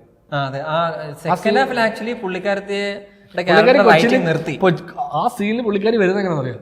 കൊച്ചിന് കാറിനകത്തിരുന്ന് പുള്ളി ഫുഡ് എടുത്തോണ്ടിരിക്കും. ഈ സമയത്താണ് മറ്റേ ഇയാളുടെ ബോഡി ഗാർഡ് കാർ കയറിയിട്ട് ഞാൻ ഇതെന്താണ് ഇവരെല്ലാം പോകാൻ നിൽക്കണോ, കൊച്ചിനെ കാറിനകത്തിരുന്ന് ഫുഡ് കൊടുക്കാൻ അങ്ങനെ പറയാമല്ലോ. ചിലപ്പം ഇത് കാണുമ്പോൾ കുട്ടികളായാലും പറയും എന്റെ കുട്ടി ഇതുപോലെ കാറിനകത്തിരുന്നാലേ ഫുഡ് കഴിക്കത്തുള്ളൂ. അപ്പൊ അവർക്ക് കണക്ട് ആവും. അതാ പറഞ്ഞ ഇത് എങ്കിൽ അതിലൊരു ചുമ്മാ ചെയ്യുന്നതല്ലേ. പുള്ളി കുറച്ച് റിസർച്ച് ചെയ്തിട്ടുണ്ട് ഇവിടെ കുടുംബങ്ങളിൽ. പുള്ളിക്കൊരു കുടുംബമുണ്ട്. അപ്പോൾ പുള്ളിക്ക് അറിയാം ഓക്കെ ഇങ്ങനെയൊക്കെ ആയിരിക്കും എന്നുള്ളത് ഒരു പക്ഷേ എനിക്ക് ആക്ച്വലി ഈ പടം കണ്ടുകൊണ്ടിരുന്നപ്പം ലക്കി ഭാസ്കർ ചെയ്ത വ്യക്തിയാണ് ഈ പടം ചെയ്തതെന്ന് എനിക്ക് ഭയങ്കര രണ്ടും ആനയും ആടും തമ്മിലുള്ള വ്യത്യാസമുള്ള പടം. കുറച്ച് എന്താ പറയുക കുറച്ച് ഫ്ലാറ്റ് ഡയറക്ഷൻ എന്ന് പറയാം. അതായത് ഇപ്പോൾ എല്ലാ ഫ്രെയിമും ഇങ്ങനെ ഈ പറയുന്ന പോലെ മിഡ് വൈഡ് എന്ന് പറയാനില്ല, ഒരു ഇച്ചിരി ലോങ് ഷോട്ട്, പിന്നെ ഇടയ്ക്ക് കുറച്ചിങ്ങനെ കറക്കവും പരിപാടികളൊക്കെ ഉണ്ടായിരുന്നു. കുറച്ച് മറ്റേ ലൈറ്റിംഗ് പ്ലേ ഒക്കെ അല്ലേ പാട്ടിനകത്താണേലും സോങ്ങിനകത്ത് കുറച്ച് പ്ലേയും പരിപാടികളൊക്കെ വരുന്നുണ്ട് എന്നുള്ളതല്ലാതെ നമ്മളിപ്പം ഞാൻ ഇനിഷ്യലി ഒരു സീക്വൻസ് ഉണ്ട്, മമിത ഫസ്റ്റ് പറയത്തില്ല മമിതയോട് ഒരുപാട് അറ്റാച്ച്മെന്റ് വേണ്ട, നിനക്കും ബുദ്ധിമുട്ടാകും കുട്ടിക്കും ബുദ്ധിമുട്ടാകും എന്ന് പറയുന്ന സീൻ. അപ്പൊ അവിടെയാണ് ഇങ്ങനെ ഈ ടോപ്പ് അങ്ങനത്തെ ഒരു ആംഗിളൊക്കെ വരുന്നത്. അപ്പം ഇത് വേറൊരു പടത്തിന്റെ ആംഗിൾ പോലെ ഫീൽ ചെയ്യും. അതുവരെ ഇങ്ങനെ എല്ലാം ഇങ്ങനെ മിഡ് ആ ഒരു സംഭവമാണ്, ഭയങ്കര കളർഫുള്ളും. പിന്നെ ഗ്രേഡിൽ എന്തോ എനിക്ക് കണ്ടോണ്ടപ്പോ അതിന്റെ കളറും പരിപാടിയെ കുറിച്ച് എന്തോ ഒരു പുഷ് ലുക്കാണ്. ഇത് ഈ പടം ഇങ്ങനെ ആയതുകൊണ്ട് തന്നെ മറ്റേ ഇവര് സിനിമാറ്റോഗ്രഫി ടീമും എല്ലാം വിചാരിച്ചാണ് ഇതിലേ നമുക്കൊരു പരീക്ഷണം എന്ത് ടോണിലോട്ട് വേണേ മാറ്റി. അപ്പൊ അങ്ങനെ ഒരു കാരണം ഈ ബ്ലാക്ക് എന്ന സാധനം നമ്മൾ വൈറ്റ് പോയിന്റ്സ് ബ്ലാക്ക് പോയിന്റ്സ് ഇതിനകത്ത് ബ്ലാക്ക് പോയിന്റ്സ് എന്നുള്ള ഒരു പരിപാടി ഇല്ലെന്ന് തോന്നുന്നു. ഈ ഷാഡോസിൽ ഒരു കളർ വളരെ സ്ട്രോങ് അങ്ങനെ എന്തോ തോന്നുന്നു പരിപാടി. അത് ട്രെയിലർ കണ്ടാകും പോലെ. കാരണം ട്രെയിലർ നമ്മൾ ഇങ്ങനെ ഇതിൽ കാണുമ്പോൾ തന്നെ കുറച്ച് ഭയങ്കര ഈ കളേഴ്സ് ഒരുമാതിരി വല്ലാതിരിക്കുന്നില്ല ഫീൽ ഉണ്ടായിരുന്നു. എനിക്ക് പേഴ്സണലി അത്ര വിഷയം തോന്നിയില്ല. ഇനിയിപ്പം നീ കണ്ട തിയേറ്ററിന്റെ ഇല്ല അങ്ങനല്ല, എനിക്ക് അത്രേ ഉള്ളൂ പ്രശ്നം. അല്ലാതെ മറ്റേ ഭയങ്കര വൃത്തികേടാണെന്നുള്ളതല്ല. ഇപ്പൊ എനിക്ക് ആ ഒരു ഫാന്റസി അത് തന്നെ എനിക്ക് ആ ഗ്രേഡ് കാണുമ്പോൾ എനിക്ക് അത്ര അത് ഒരു സുഖമില്ലാത്ത ഗ്രേഡായിട്ട് എനിക്ക് തോന്നി. അത്രേ ഉള്ളൂ. എനിക്കിത് ഒരു പോയിന്റ് കഴിയുമ്പോൾ അത് ഓക്കെയാണ്. നീ അത് നേരത്തെ പറഞ്ഞുകൊണ്ട് ഞാൻ ഇങ്ങനെ ഒന്നുകൂടെ ശ്രദ്ധിച്ചായിരുന്നു. അല്ലെ ഒരു പോയിന്റ് കഴിഞ്ഞാൽ എനിക്ക് ഇതൊന്നും പ്രശ്നമല്ലല്ലോ. ഏത് നമ്മളൊരു പോയിന്റ് കഴിയുമ്പോൾ ഇത് പ്രശ്നമല്ല എനിക്ക്. ഞാനിത് കണ്ടു തീർക്കുക അത്രേ ഉള്ളൂ. നമുക്ക് കണ്ടു തീർക്കുന്നു, വീട്ടിൽ പോകുന്നു, സിമ്പിൾ. പിന്നെ ഈ സൂര്യ വെടിവെക്കുന്ന പരിപാടിയൊക്കെ ചുമ്മായിട്ടാന്ന് തോന്നല്ലേ ആ സീൻ. അത് ഇനിഷ്യൽ സീക്വൻസ് ഷൂട്ടിംഗ്. മറ്റേ ആളെ ഞാൻ വിചാരിച്ചു അത് പിന്നീട് എപ്പോഴേലും ഇതിന്റെ റീകോളോ പരിപാടിയോ അല്ല. മറ്റേ ആളെ ഒരു പുള്ളിയല്ലേ ഗിയറൊന്നും ഇല്ലാതൊന്ന് പുള്ളിയുടെ പേര് ഞാൻ മറന്നുപോയി. എന്നൊന്നുമില്ല ഗിയർ ഒന്നും വെക്കാതെ ബാക്കിയുള്ളവർ ഒരുപാട് ഗിയർ ഒക്കെ വെച്ചിട്ടാണ് വന്നിട്ട് ഈ ഷൂട്ടിങ്ങിന്. ഒരു പുള്ളി കുറച്ച് വൈറലായിരുന്നു അങ്ങനെ ഒരുപാട് ഗിയർ അതേപോലത്തെ ഒരു സംഭവം. പക്ഷേ ഇതിനകത്ത് ഇങ്ങനെ വെടിവെക്കുന്നു. അതെന്താണെന്ന് അറിയത്തില്ല. അല്ല അത് സിനിമ പഠിപ്പിക്കുന്നതാണ്. ഗണ്ണ് പിടിച്ചു കഴിഞ്ഞാൽ അത് വെടിവെക്കുമ്പോൾ അതിന്റെ ഗണ്ണോ നമ്മൾ ഈ പറഞ്ഞാൽ ഗണ്ണിന് ആക്ച്വലി ഒരു അല്പം വെയിറ്റ് ഉണ്ടാവും. അതിന്റെ റീകോയിൽ എന്ന് പറയുന്നത് വർക്ക് ചെയ്യുന്ന റീകോയിലുള്ള എന്തോ ബ്ലാങ്കോ അങ്ങനത്തെ ഒരു അതാകുമ്പോഴത്തേക്കും നമ്മള് നാച്ചുറലി ആ ഗണ്ണിങ്ങനെ വെടിവെക്കുമ്പോൾ ഒരു ചെറിയ ഇത് സിനിമയിൽ ഇത് ഇങ്ങനെ നമ്മൾ ചുമ്മാ നിന്ന് കഴിഞ്ഞാൽ ഇത് ഡമ്മി ഇങ്ങനെ പോകും കണ്ടു. പക്ഷെ അത് പോകുന്നത് അതിന്റെ കൈയുടെ മൂവ്മെന്റ് കുറച്ച് വേറെ. കാരണം അതിന്റെ പവർ ഇവിടുന്ന് സ്റ്റാർട്ട് ചെയ്യും. നമ്മൾ ചെയ്യുമ്പോഴത്തേക്കും അത് നമ്മളിങ്ങനെ ചുമ്മാ കൈ ഈ സാധനമാണ്. ബട്ട് അതല്ലാതെ അത് ഇങ്ങനെ വന്ന് ഇങ്ങനെ കൈ ഇത് പൊക്കും. ഇത് പൊക്കി കഴിഞ്ഞാൽ ഇങ്ങനെ മൊത്തത്തിൽ പൊങ്ങി വരുന്നത്. അങ്ങനെ ഒരു ഫിസിക്സ് വൈസ് അത് ഭയങ്കര ഇത് വിഷയമല്ല. നമ്മളിങ്ങനെ അതെ ഇത് പറയുമ്പോഴത്തേക്ക് എന്റെ പൊന്നടാവ് ഇതൊക്കെ എന്ത് യുമാരെന്ത് ഇതൊക്കെ ശ്രദ്ധിക്കുന്നത് കുടുംബങ്ങളിലേക്ക് വരും. അതാണ് ഇതൊന്നും ഒരു പ്രശ്നമുള്ള കാര്യമല്ല മക്കളെ. നമ്മുടെ 10 മിനിറ്റ് പറഞ്ഞ കാര്യമാണ് നമ്മുടെ അഭിപ്രായം. ഇതിപ്പോ നമുക്ക് ഈ പടം ഒന്നല്ല, നമ്മൾ ഈ അടുത്തിറക്കി കണ്ട ഒരുപാട് പടത്തിൽ ഈവൻ DC-യിലുണ്ടായിരുന്നു ഈ ഗണ്ണ് പിടിച്ച് വരെ കിട്ട് ഇത്. അതായത് ഈ ഗണ്ണിന്റെ റീകോയിൽ കാണിക്കാന്ന് പറഞ്ഞാൽ ഗണ്ണ് പിടിച്ചോണ്ട് നിന്ന് വിറക്കിയ ഇങ്ങനെ അതിലും സ്പീഡിലാണ് ഉണ്ട പോകുന്നത് പുള്ളിക്ക്. അല്ല അത് ആക്ച്വലി എന്തുകൊണ്ടാന്ന് വെച്ച് കഴിഞ്ഞാൽ ഇംഗ്ലീഷ് പടങ്ങൾ കണ്ടു കഴിഞ്ഞാൽ ഇവർ ആക്ച്വലി ഈ റീകോയിൽ ഉണ്ടാവും ഗണ്ണിന്. റീകോയിൽ വെക്കും. അപ്പോൾ അതുകൊണ്ടാണ് ഇവർക്ക് അഭിനയിക്കേണ്ടി വരത്തില്ല ഒരുപാട്, അത് കുറച്ച് നാച്ചുറൽ വർക്ക് ചെയ്യും. പക്ഷേ നമ്മളിവിടെ കിട്ടുന്ന ഗണ്ണ് പാതിയും കുറച്ച് ഡമ്മി ഗണ്ണായിരിക്കും. അപ്പോൾ അതിന് റീകോയിലൊന്നും ചെയ്യുന്നുണ്ട്, പക്ഷെ വളരെ കുറവാണ്. അത് കൊണ്ടുവരണം. നായകന്റെ കയ്യിൽ ചിലപ്പോൾ കൊടുക്കും, ബാക്കി ചുറ്റും നിൽക്കുന്നവരുടെ ചിലപ്പം. അതെ, നായകന് ചിലപ്പോൾ കൊടുക്കുന്ന ഗണ്ണ് കുറച്ചൊരു ബെറ്റർ സാധനമായിരിക്കും, ബാക്കിയുള്ള കയ്യിൽ ഡമ്മി സാധനം കൊടുക്കും. അപ്പോൾ അവരിത് വെച്ചോണ്ട് റബ്ബർ കൊടുക്കും ബാക്കി നിൽക്കുന്നവർക്ക്. അയ്യോ, നമ്മൾ പടത്തിന് വേറെ പടത്തിന്റെ ലൈനിലേക്ക് പോയില്ല. ഇല്ല, നമ്മൾ തിരിച്ച്. അപ്പം പടം ഇതിന്റെ ഓഡിയൻസിൽ എത്തിയാൽ എൻജോയ് ചെയ്യാൻ പറ്റുന്ന ഒരു പടം. അതെ, ഇപ്പം നമ്മളിപ്പോൾ ഇന്ന് ഡിസ്കഷൻ ചെയ്യുന്ന ദിവസം ഞായറാഴ്ച. ഇന്ന് ഇപ്പോൾ പടം 100 കോടി കളക്ഷനായി. 100 കോടി കളക്ഷൻ അവർ പോസ്റ്റർ ഇറക്കിയിട്ടുണ്ട്. അപ്പോൾ അതാണ് സംഭവം. അപ്പോൾ അത് ഇതിനൊരു ഓഡിയൻസ് ഉണ്ട്, ആ ഓഡിയൻസ് സിനിമ എൻജോയ് ചെയ്യുന്നുണ്ട് എന്നുള്ളത് കൊണ്ട് തന്നെ. അപ്പോൾ സൂര്യക്ക് ഇന്ന് ഈ വർഷം നല്ല വർഷം, ബെസ്റ്റ് വർഷം. അതെ, കളക്ഷൻ വൈസ്. അതായത് ഇത്രയും വർഷം ഉണ്ടായിരുന്ന പ്രശ്നങ്ങളൊക്കെ മാറി 2 പടങ്ങളും. അതെ, ഇത് കുറെ കാലമായിട്ട് നമ്മളും പറഞ്ഞിട്ടുണ്ട്. അതായത് സൂര്യക്ക് എന്തു പറ്റി, സൂര്യ. പക്ഷെ പുള്ളിയുടെ മറ്റേ IMDb എടുത്ത് നോക്കുകയാണെങ്കിൽ പുള്ളി കരിയർ സ്റ്റാർട്ട് ചെയ്തപ്പോൾ തൊട്ട് ഒരു നല്ല പടം, അങ്ങനെയാണ് പുള്ളിയുടെ കരിയർ പോകുന്നത്. പക്ഷെ എന്നാലും പുള്ളിക്ക് കുറച്ച് നല്ല OTT-ലായിപ്പോയെന്നുള്ളത് കൊണ്ടാണ്. ഇതിനു മുമ്പ് പുള്ളിയുടെ പടങ്ങളെ എന്തെങ്കിലും ഒരു എലമെന്റ് ഉണ്ടാവും അതിനകത്ത്. ഇപ്പൊ കുറെ നല്ല പടങ്ങളിനകത്ത് ഞാൻ പറഞ്ഞ ഇപ്പൊ ഈ ടൈം പീരീഡ് പറയത്തില്ല, ഒരു 20 വർഷമായിട്ട് ഹിറ്റില്ലെന്ന്. അതിനകത്ത് 2 നല്ല ഗംഭീര പടം ഉണ്ടെങ്കിലും അത് OTT-ലായതുകൊണ്ട് ആളുകൾ അതിനെ തിയേറ്റർ ഹിറ്റില്ല എന്നുള്ള അങ്ങനെ പറയുന്നതാണ്. തിയേറ്ററിൽ നല്ല എനിക്ക് ഭയങ്കരമായിട്ട് ഇഷ്ടപ്പെട്ട പടം 24. അതൊക്കെ തിയേറ്റർ ഞാൻ പടം കണ്ടിരുന്നു, ഇത് ഭയങ്കര ഹിറ്റാവും എന്ന് വിചാരിച്ചിരുന്നു. പടം പൊട്ടിച്ച് കൈ കൊടുത്തു. അതാണ് അതിപ്പോ ഇവർ പറയുന്ന DC-യുടെ കാര്യം പറയുന്നതല്ലേ. DC തമിഴന്മാർ നോക്കുമ്പോഴത്തേക്ക് എന്നടാ ഇത് പോരാ, 2 പൊണ്ണും കേൾക്കാങ്ക ഒരു ഐറ്റംസ് ഒക്കെ പോട്ടായതിൽ സൂപ്പർ ആർക്കും എന്ന് പറയുന്നത്. കാരണം അതാ അവരിങ്ങനത്തെ പടങ്ങളെയൊക്കെ അവർക്കിപ്പോൾ ഇത് വിശ്വനാഥ് സാൻസ് അവർക്ക് ഇഷ്ടമാണ്, അവർക്ക് ഇഷ്ടപ്പെട്ടു. എനിക്ക് മനസ്സിലായി അവരുടെ സിനിമകൾ, അതായത് എസ്പെഷ്യലി തമിഴ്നാട്ടിൽ ഈ പറഞ്ഞ ഇമോഷണൽ എലമെൻറ്റ് അത് എപ്പോഴും മെലോഡ്രാമയ്ക്കേ അവിടെ സീനുള്ളൂ. നിങ്ങൾ കുറച്ചുകൂടെ നല്ല രീതിയിലൊരു ഡ്രാമ പ്ലേസ് ചെയ്തിട്ടുണ്ടല്ലോ, അതല്ല, അവർക്ക് ഒരു പുഷ്ട് സാധനം വേണം. അതായത് ഇവർ പറഞ്ഞില്ലേ, ഇപ്പം മരിയൻ ജോർജിൻ്റെ ക്യാരക്ടർ സീൻ അത് ഒരുപാട് പേർക്ക് വർക്കാവെന്ന് പറയുന്ന കാര്യം, ആ സീൻ നമുക്ക് കണ്ടറിയാം ഇത് അവർക്ക് വേണ്ടി ചെയ്യുന്ന സാധനം, ഇത് തമിഴ് ഓഡിയൻസിന് വേണ്ടി തന്നെ ചെയ്യുന്ന. അതായത് നമ്മള് ഏത് പടത്തിനാണ് നമ്മുടെ 96-ന്റെ പുള്ളിയുടെ അടുത്ത പടം മെയ്യഴകൻ കണ്ടപ്പം അതിനകത്ത് ഒരു മെലോഡ്രാമാറ്റിക് സീൻ ഉണ്ട്, മറ്റേ തങ്കച്ചി മറ്റേ ഇതിടുന്ന സീൻ. അതും ഈ പറയുന്ന പോലെ വർക്കായി. അത് പക്ഷെ മെലോഡ്രാമയാണെന്ന് പറഞ്ഞാൽ അതൊരു ഗ്രാഫ് രസമായിരുന്നു. അത് മെലോഡ്രാമയാണെന്ന് പറഞ്ഞാൽ അത് മറ്റേ തമിഴ് ഓഡിയൻസിന്റെ മെലോഡ്രാമയല്ല. അവർക്ക് ആ സീൻ കുറച്ചുകൂടെ പുഷ് ചെയ്യണം. ആ സീൻ അങ്ങനെ പോലെ അത് കേരളത്തിൽ അത് മെലോഡ്രാമയാണെന്ന് ഒരു വലിയ ഓഡിയൻസ്. നമുക്കത് നമ്മുടെ ഇവിടെ കേരളത്തിൽ കാണുമ്പോൾ നമുക്കിത് മെലോഡ്രാമയാണ്. തമിഴ്നാട്ടിൽ അത് മെലോഡ്രാമ ആയില്ല, എത്തിയില്ല. അവർക്ക് ഇനിയും കുറച്ച് പുഷ് ചെയ്യണം. മലയാളികൾ വികാരമില്ലാത്തവരെ.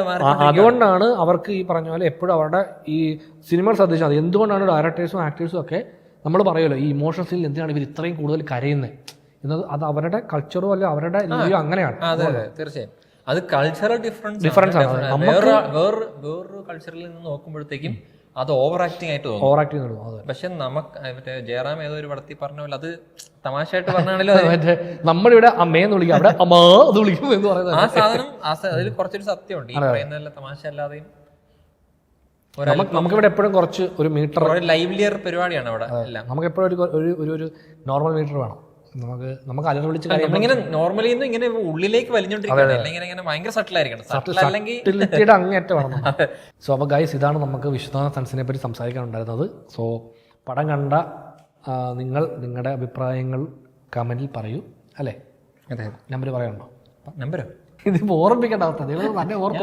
എന്റെ ഫോൺ നമ്പർ ഇതിനകത്ത് പറയാം. 800 ഇതിന് പറഞ്ഞിട്ടുണ്ടല്ലോ. അയ്യോ, എനിക്ക് ഒരു നമ്പറില്ല, 800 മതിക്കാണ് നമ്പർ. അപ്പോൾ അതുപോലെ നമ്മുടെ വീഡിയോ കണ്ടുകൊണ്ടിരിക്കുന്നവരെല്ലാവരും പറ്റുവെച്ചാൽ നിങ്ങൾ ലൈക്ക് ചെയ്യുക, ഷെയർ ചെയ്യുക, കമൻറ്റ് ചെയ്യുക, ഹൈപ്പ് ചെയ്യുക, സബ്സ്ക്രൈബ് ചെയ്യുക. കുറച്ച് ലേറ്റായി. അതെ, ഈ വീഡിയോ ഇവിടം വരെ കണ്ടുവരുന്നവർക്ക് ഈ ലൈക്ക് ആൻഡ് ഷെയർ സബ്സ്ക്രൈബർ ഇത് കിട്ടുന്നുള്ളൂ. 1005 നിർത്തി പോകുന്നവർ ഇത് അറിയുന്നില്ലല്ലോ, അല്ലേ? അപ്പോൾ ഗൈസ്, ഇനി നമ്മുടെ ഓണർ റിലീസുകൾ വരികയാണ്. അതായത് ഓഗസ്റ്റ് 2 റിലീസ്. നമ്മുടെ ഇത് ഐ ആം ഗെയിം മാറ്റി വെച്ചിട്ടുണ്ട് സെപ്റ്റംബർ 3-ാം തീയതിയിലേക്ക്. ഖലീഫയും ബദ്ലഹയും കുടുംബ യൂണിറ്റുണ്ട്. സോ ആ 2 സിനിമകളും നമ്മൾ ഡെഫിനറ്റ്ലി കണ്ടിട്ട് അതിൻ്റെ ഡിസ്കഷനുമായിട്ട് നമ്മൾ അടുത്ത ആഴ്ച വീണ്ടും വരുന്നതായിരിക്കും. ഈ ആഴ്ച നമ്മൾ ഇനി വേറെ പടം ഇല്ല, പടം കണ്ടില്ല. പിന്നെ ആക്ച്വലി ഞാനൊരു പടം കണ്ട്, the end of Oak street. അതിനെപ്പറ്റി ഒരുപാട് സംസാരിക്കണമെന്നില്ലായിരുന്നു എനിക്ക്, കാരണം എനിക്കതൊരു ഓക്കെ പടം എന്നതിനപ്പുറത്തേക്ക് അതിനകത്ത് വലിയ സംഭവമായിട്ടൊന്നും എനിക്കൊന്നും തോന്നിയില്ല. ഞാനിങ്ങനെ എനിക്ക് ആ പടം മനസ്സിലായില്ല, ഇത് എങ്ങനെ എടുക്കണം, അതിൻ്റെ മൂഡ് എന്താണെന്ന് എനിക്ക് കംപ്ലീറ്റ്ലി കിട്ടിയില്ല. ഞാനിങ്ങനെ പടം മുഴുവൻ കണ്ടു നിൽക്കുമ്പോഴേ ഇതെന്താണ് ഇതിനകത്തുനിന്ന് ഞാൻ എടുക്കേണ്ടത്, അല്ലെങ്കിൽ ഇത് എങ്ങനെയാണ് ആസ്വദിക്കേണ്ടതെന്ന് എനിക്ക് സൗണ്ട് ഡിസൈൻ വയസ്സൊക്കെ ഇത് കുറച്ച് രസമുണ്ടായിരുന്നു, പക്ഷെ അല്ലാതെ എനിക്കത് മനസ്സിലായില്ല. അതായിരുന്നു അപ്പോൾ അതുകൊണ്ട് പിന്നെ അതിനെപ്പറ്റി ഒരുപാട് സംസാരിക്കാനില്ല, പുള്ളി കണ്ടുമില്ല. അപ്പോൾ പിന്നെ ഞാൻ മാത്രം വന്നിരുന്നിട്ട് എന്ത് പറയാൻ. അപ്പോൾ ഗൈസ്, നമ്മൾ അടുത്തൊരു പടത്തിൻ്റെ ഡിസ്കഷനുമായിട്ട് വീണ്ടും വരുന്നതായിരിക്കും.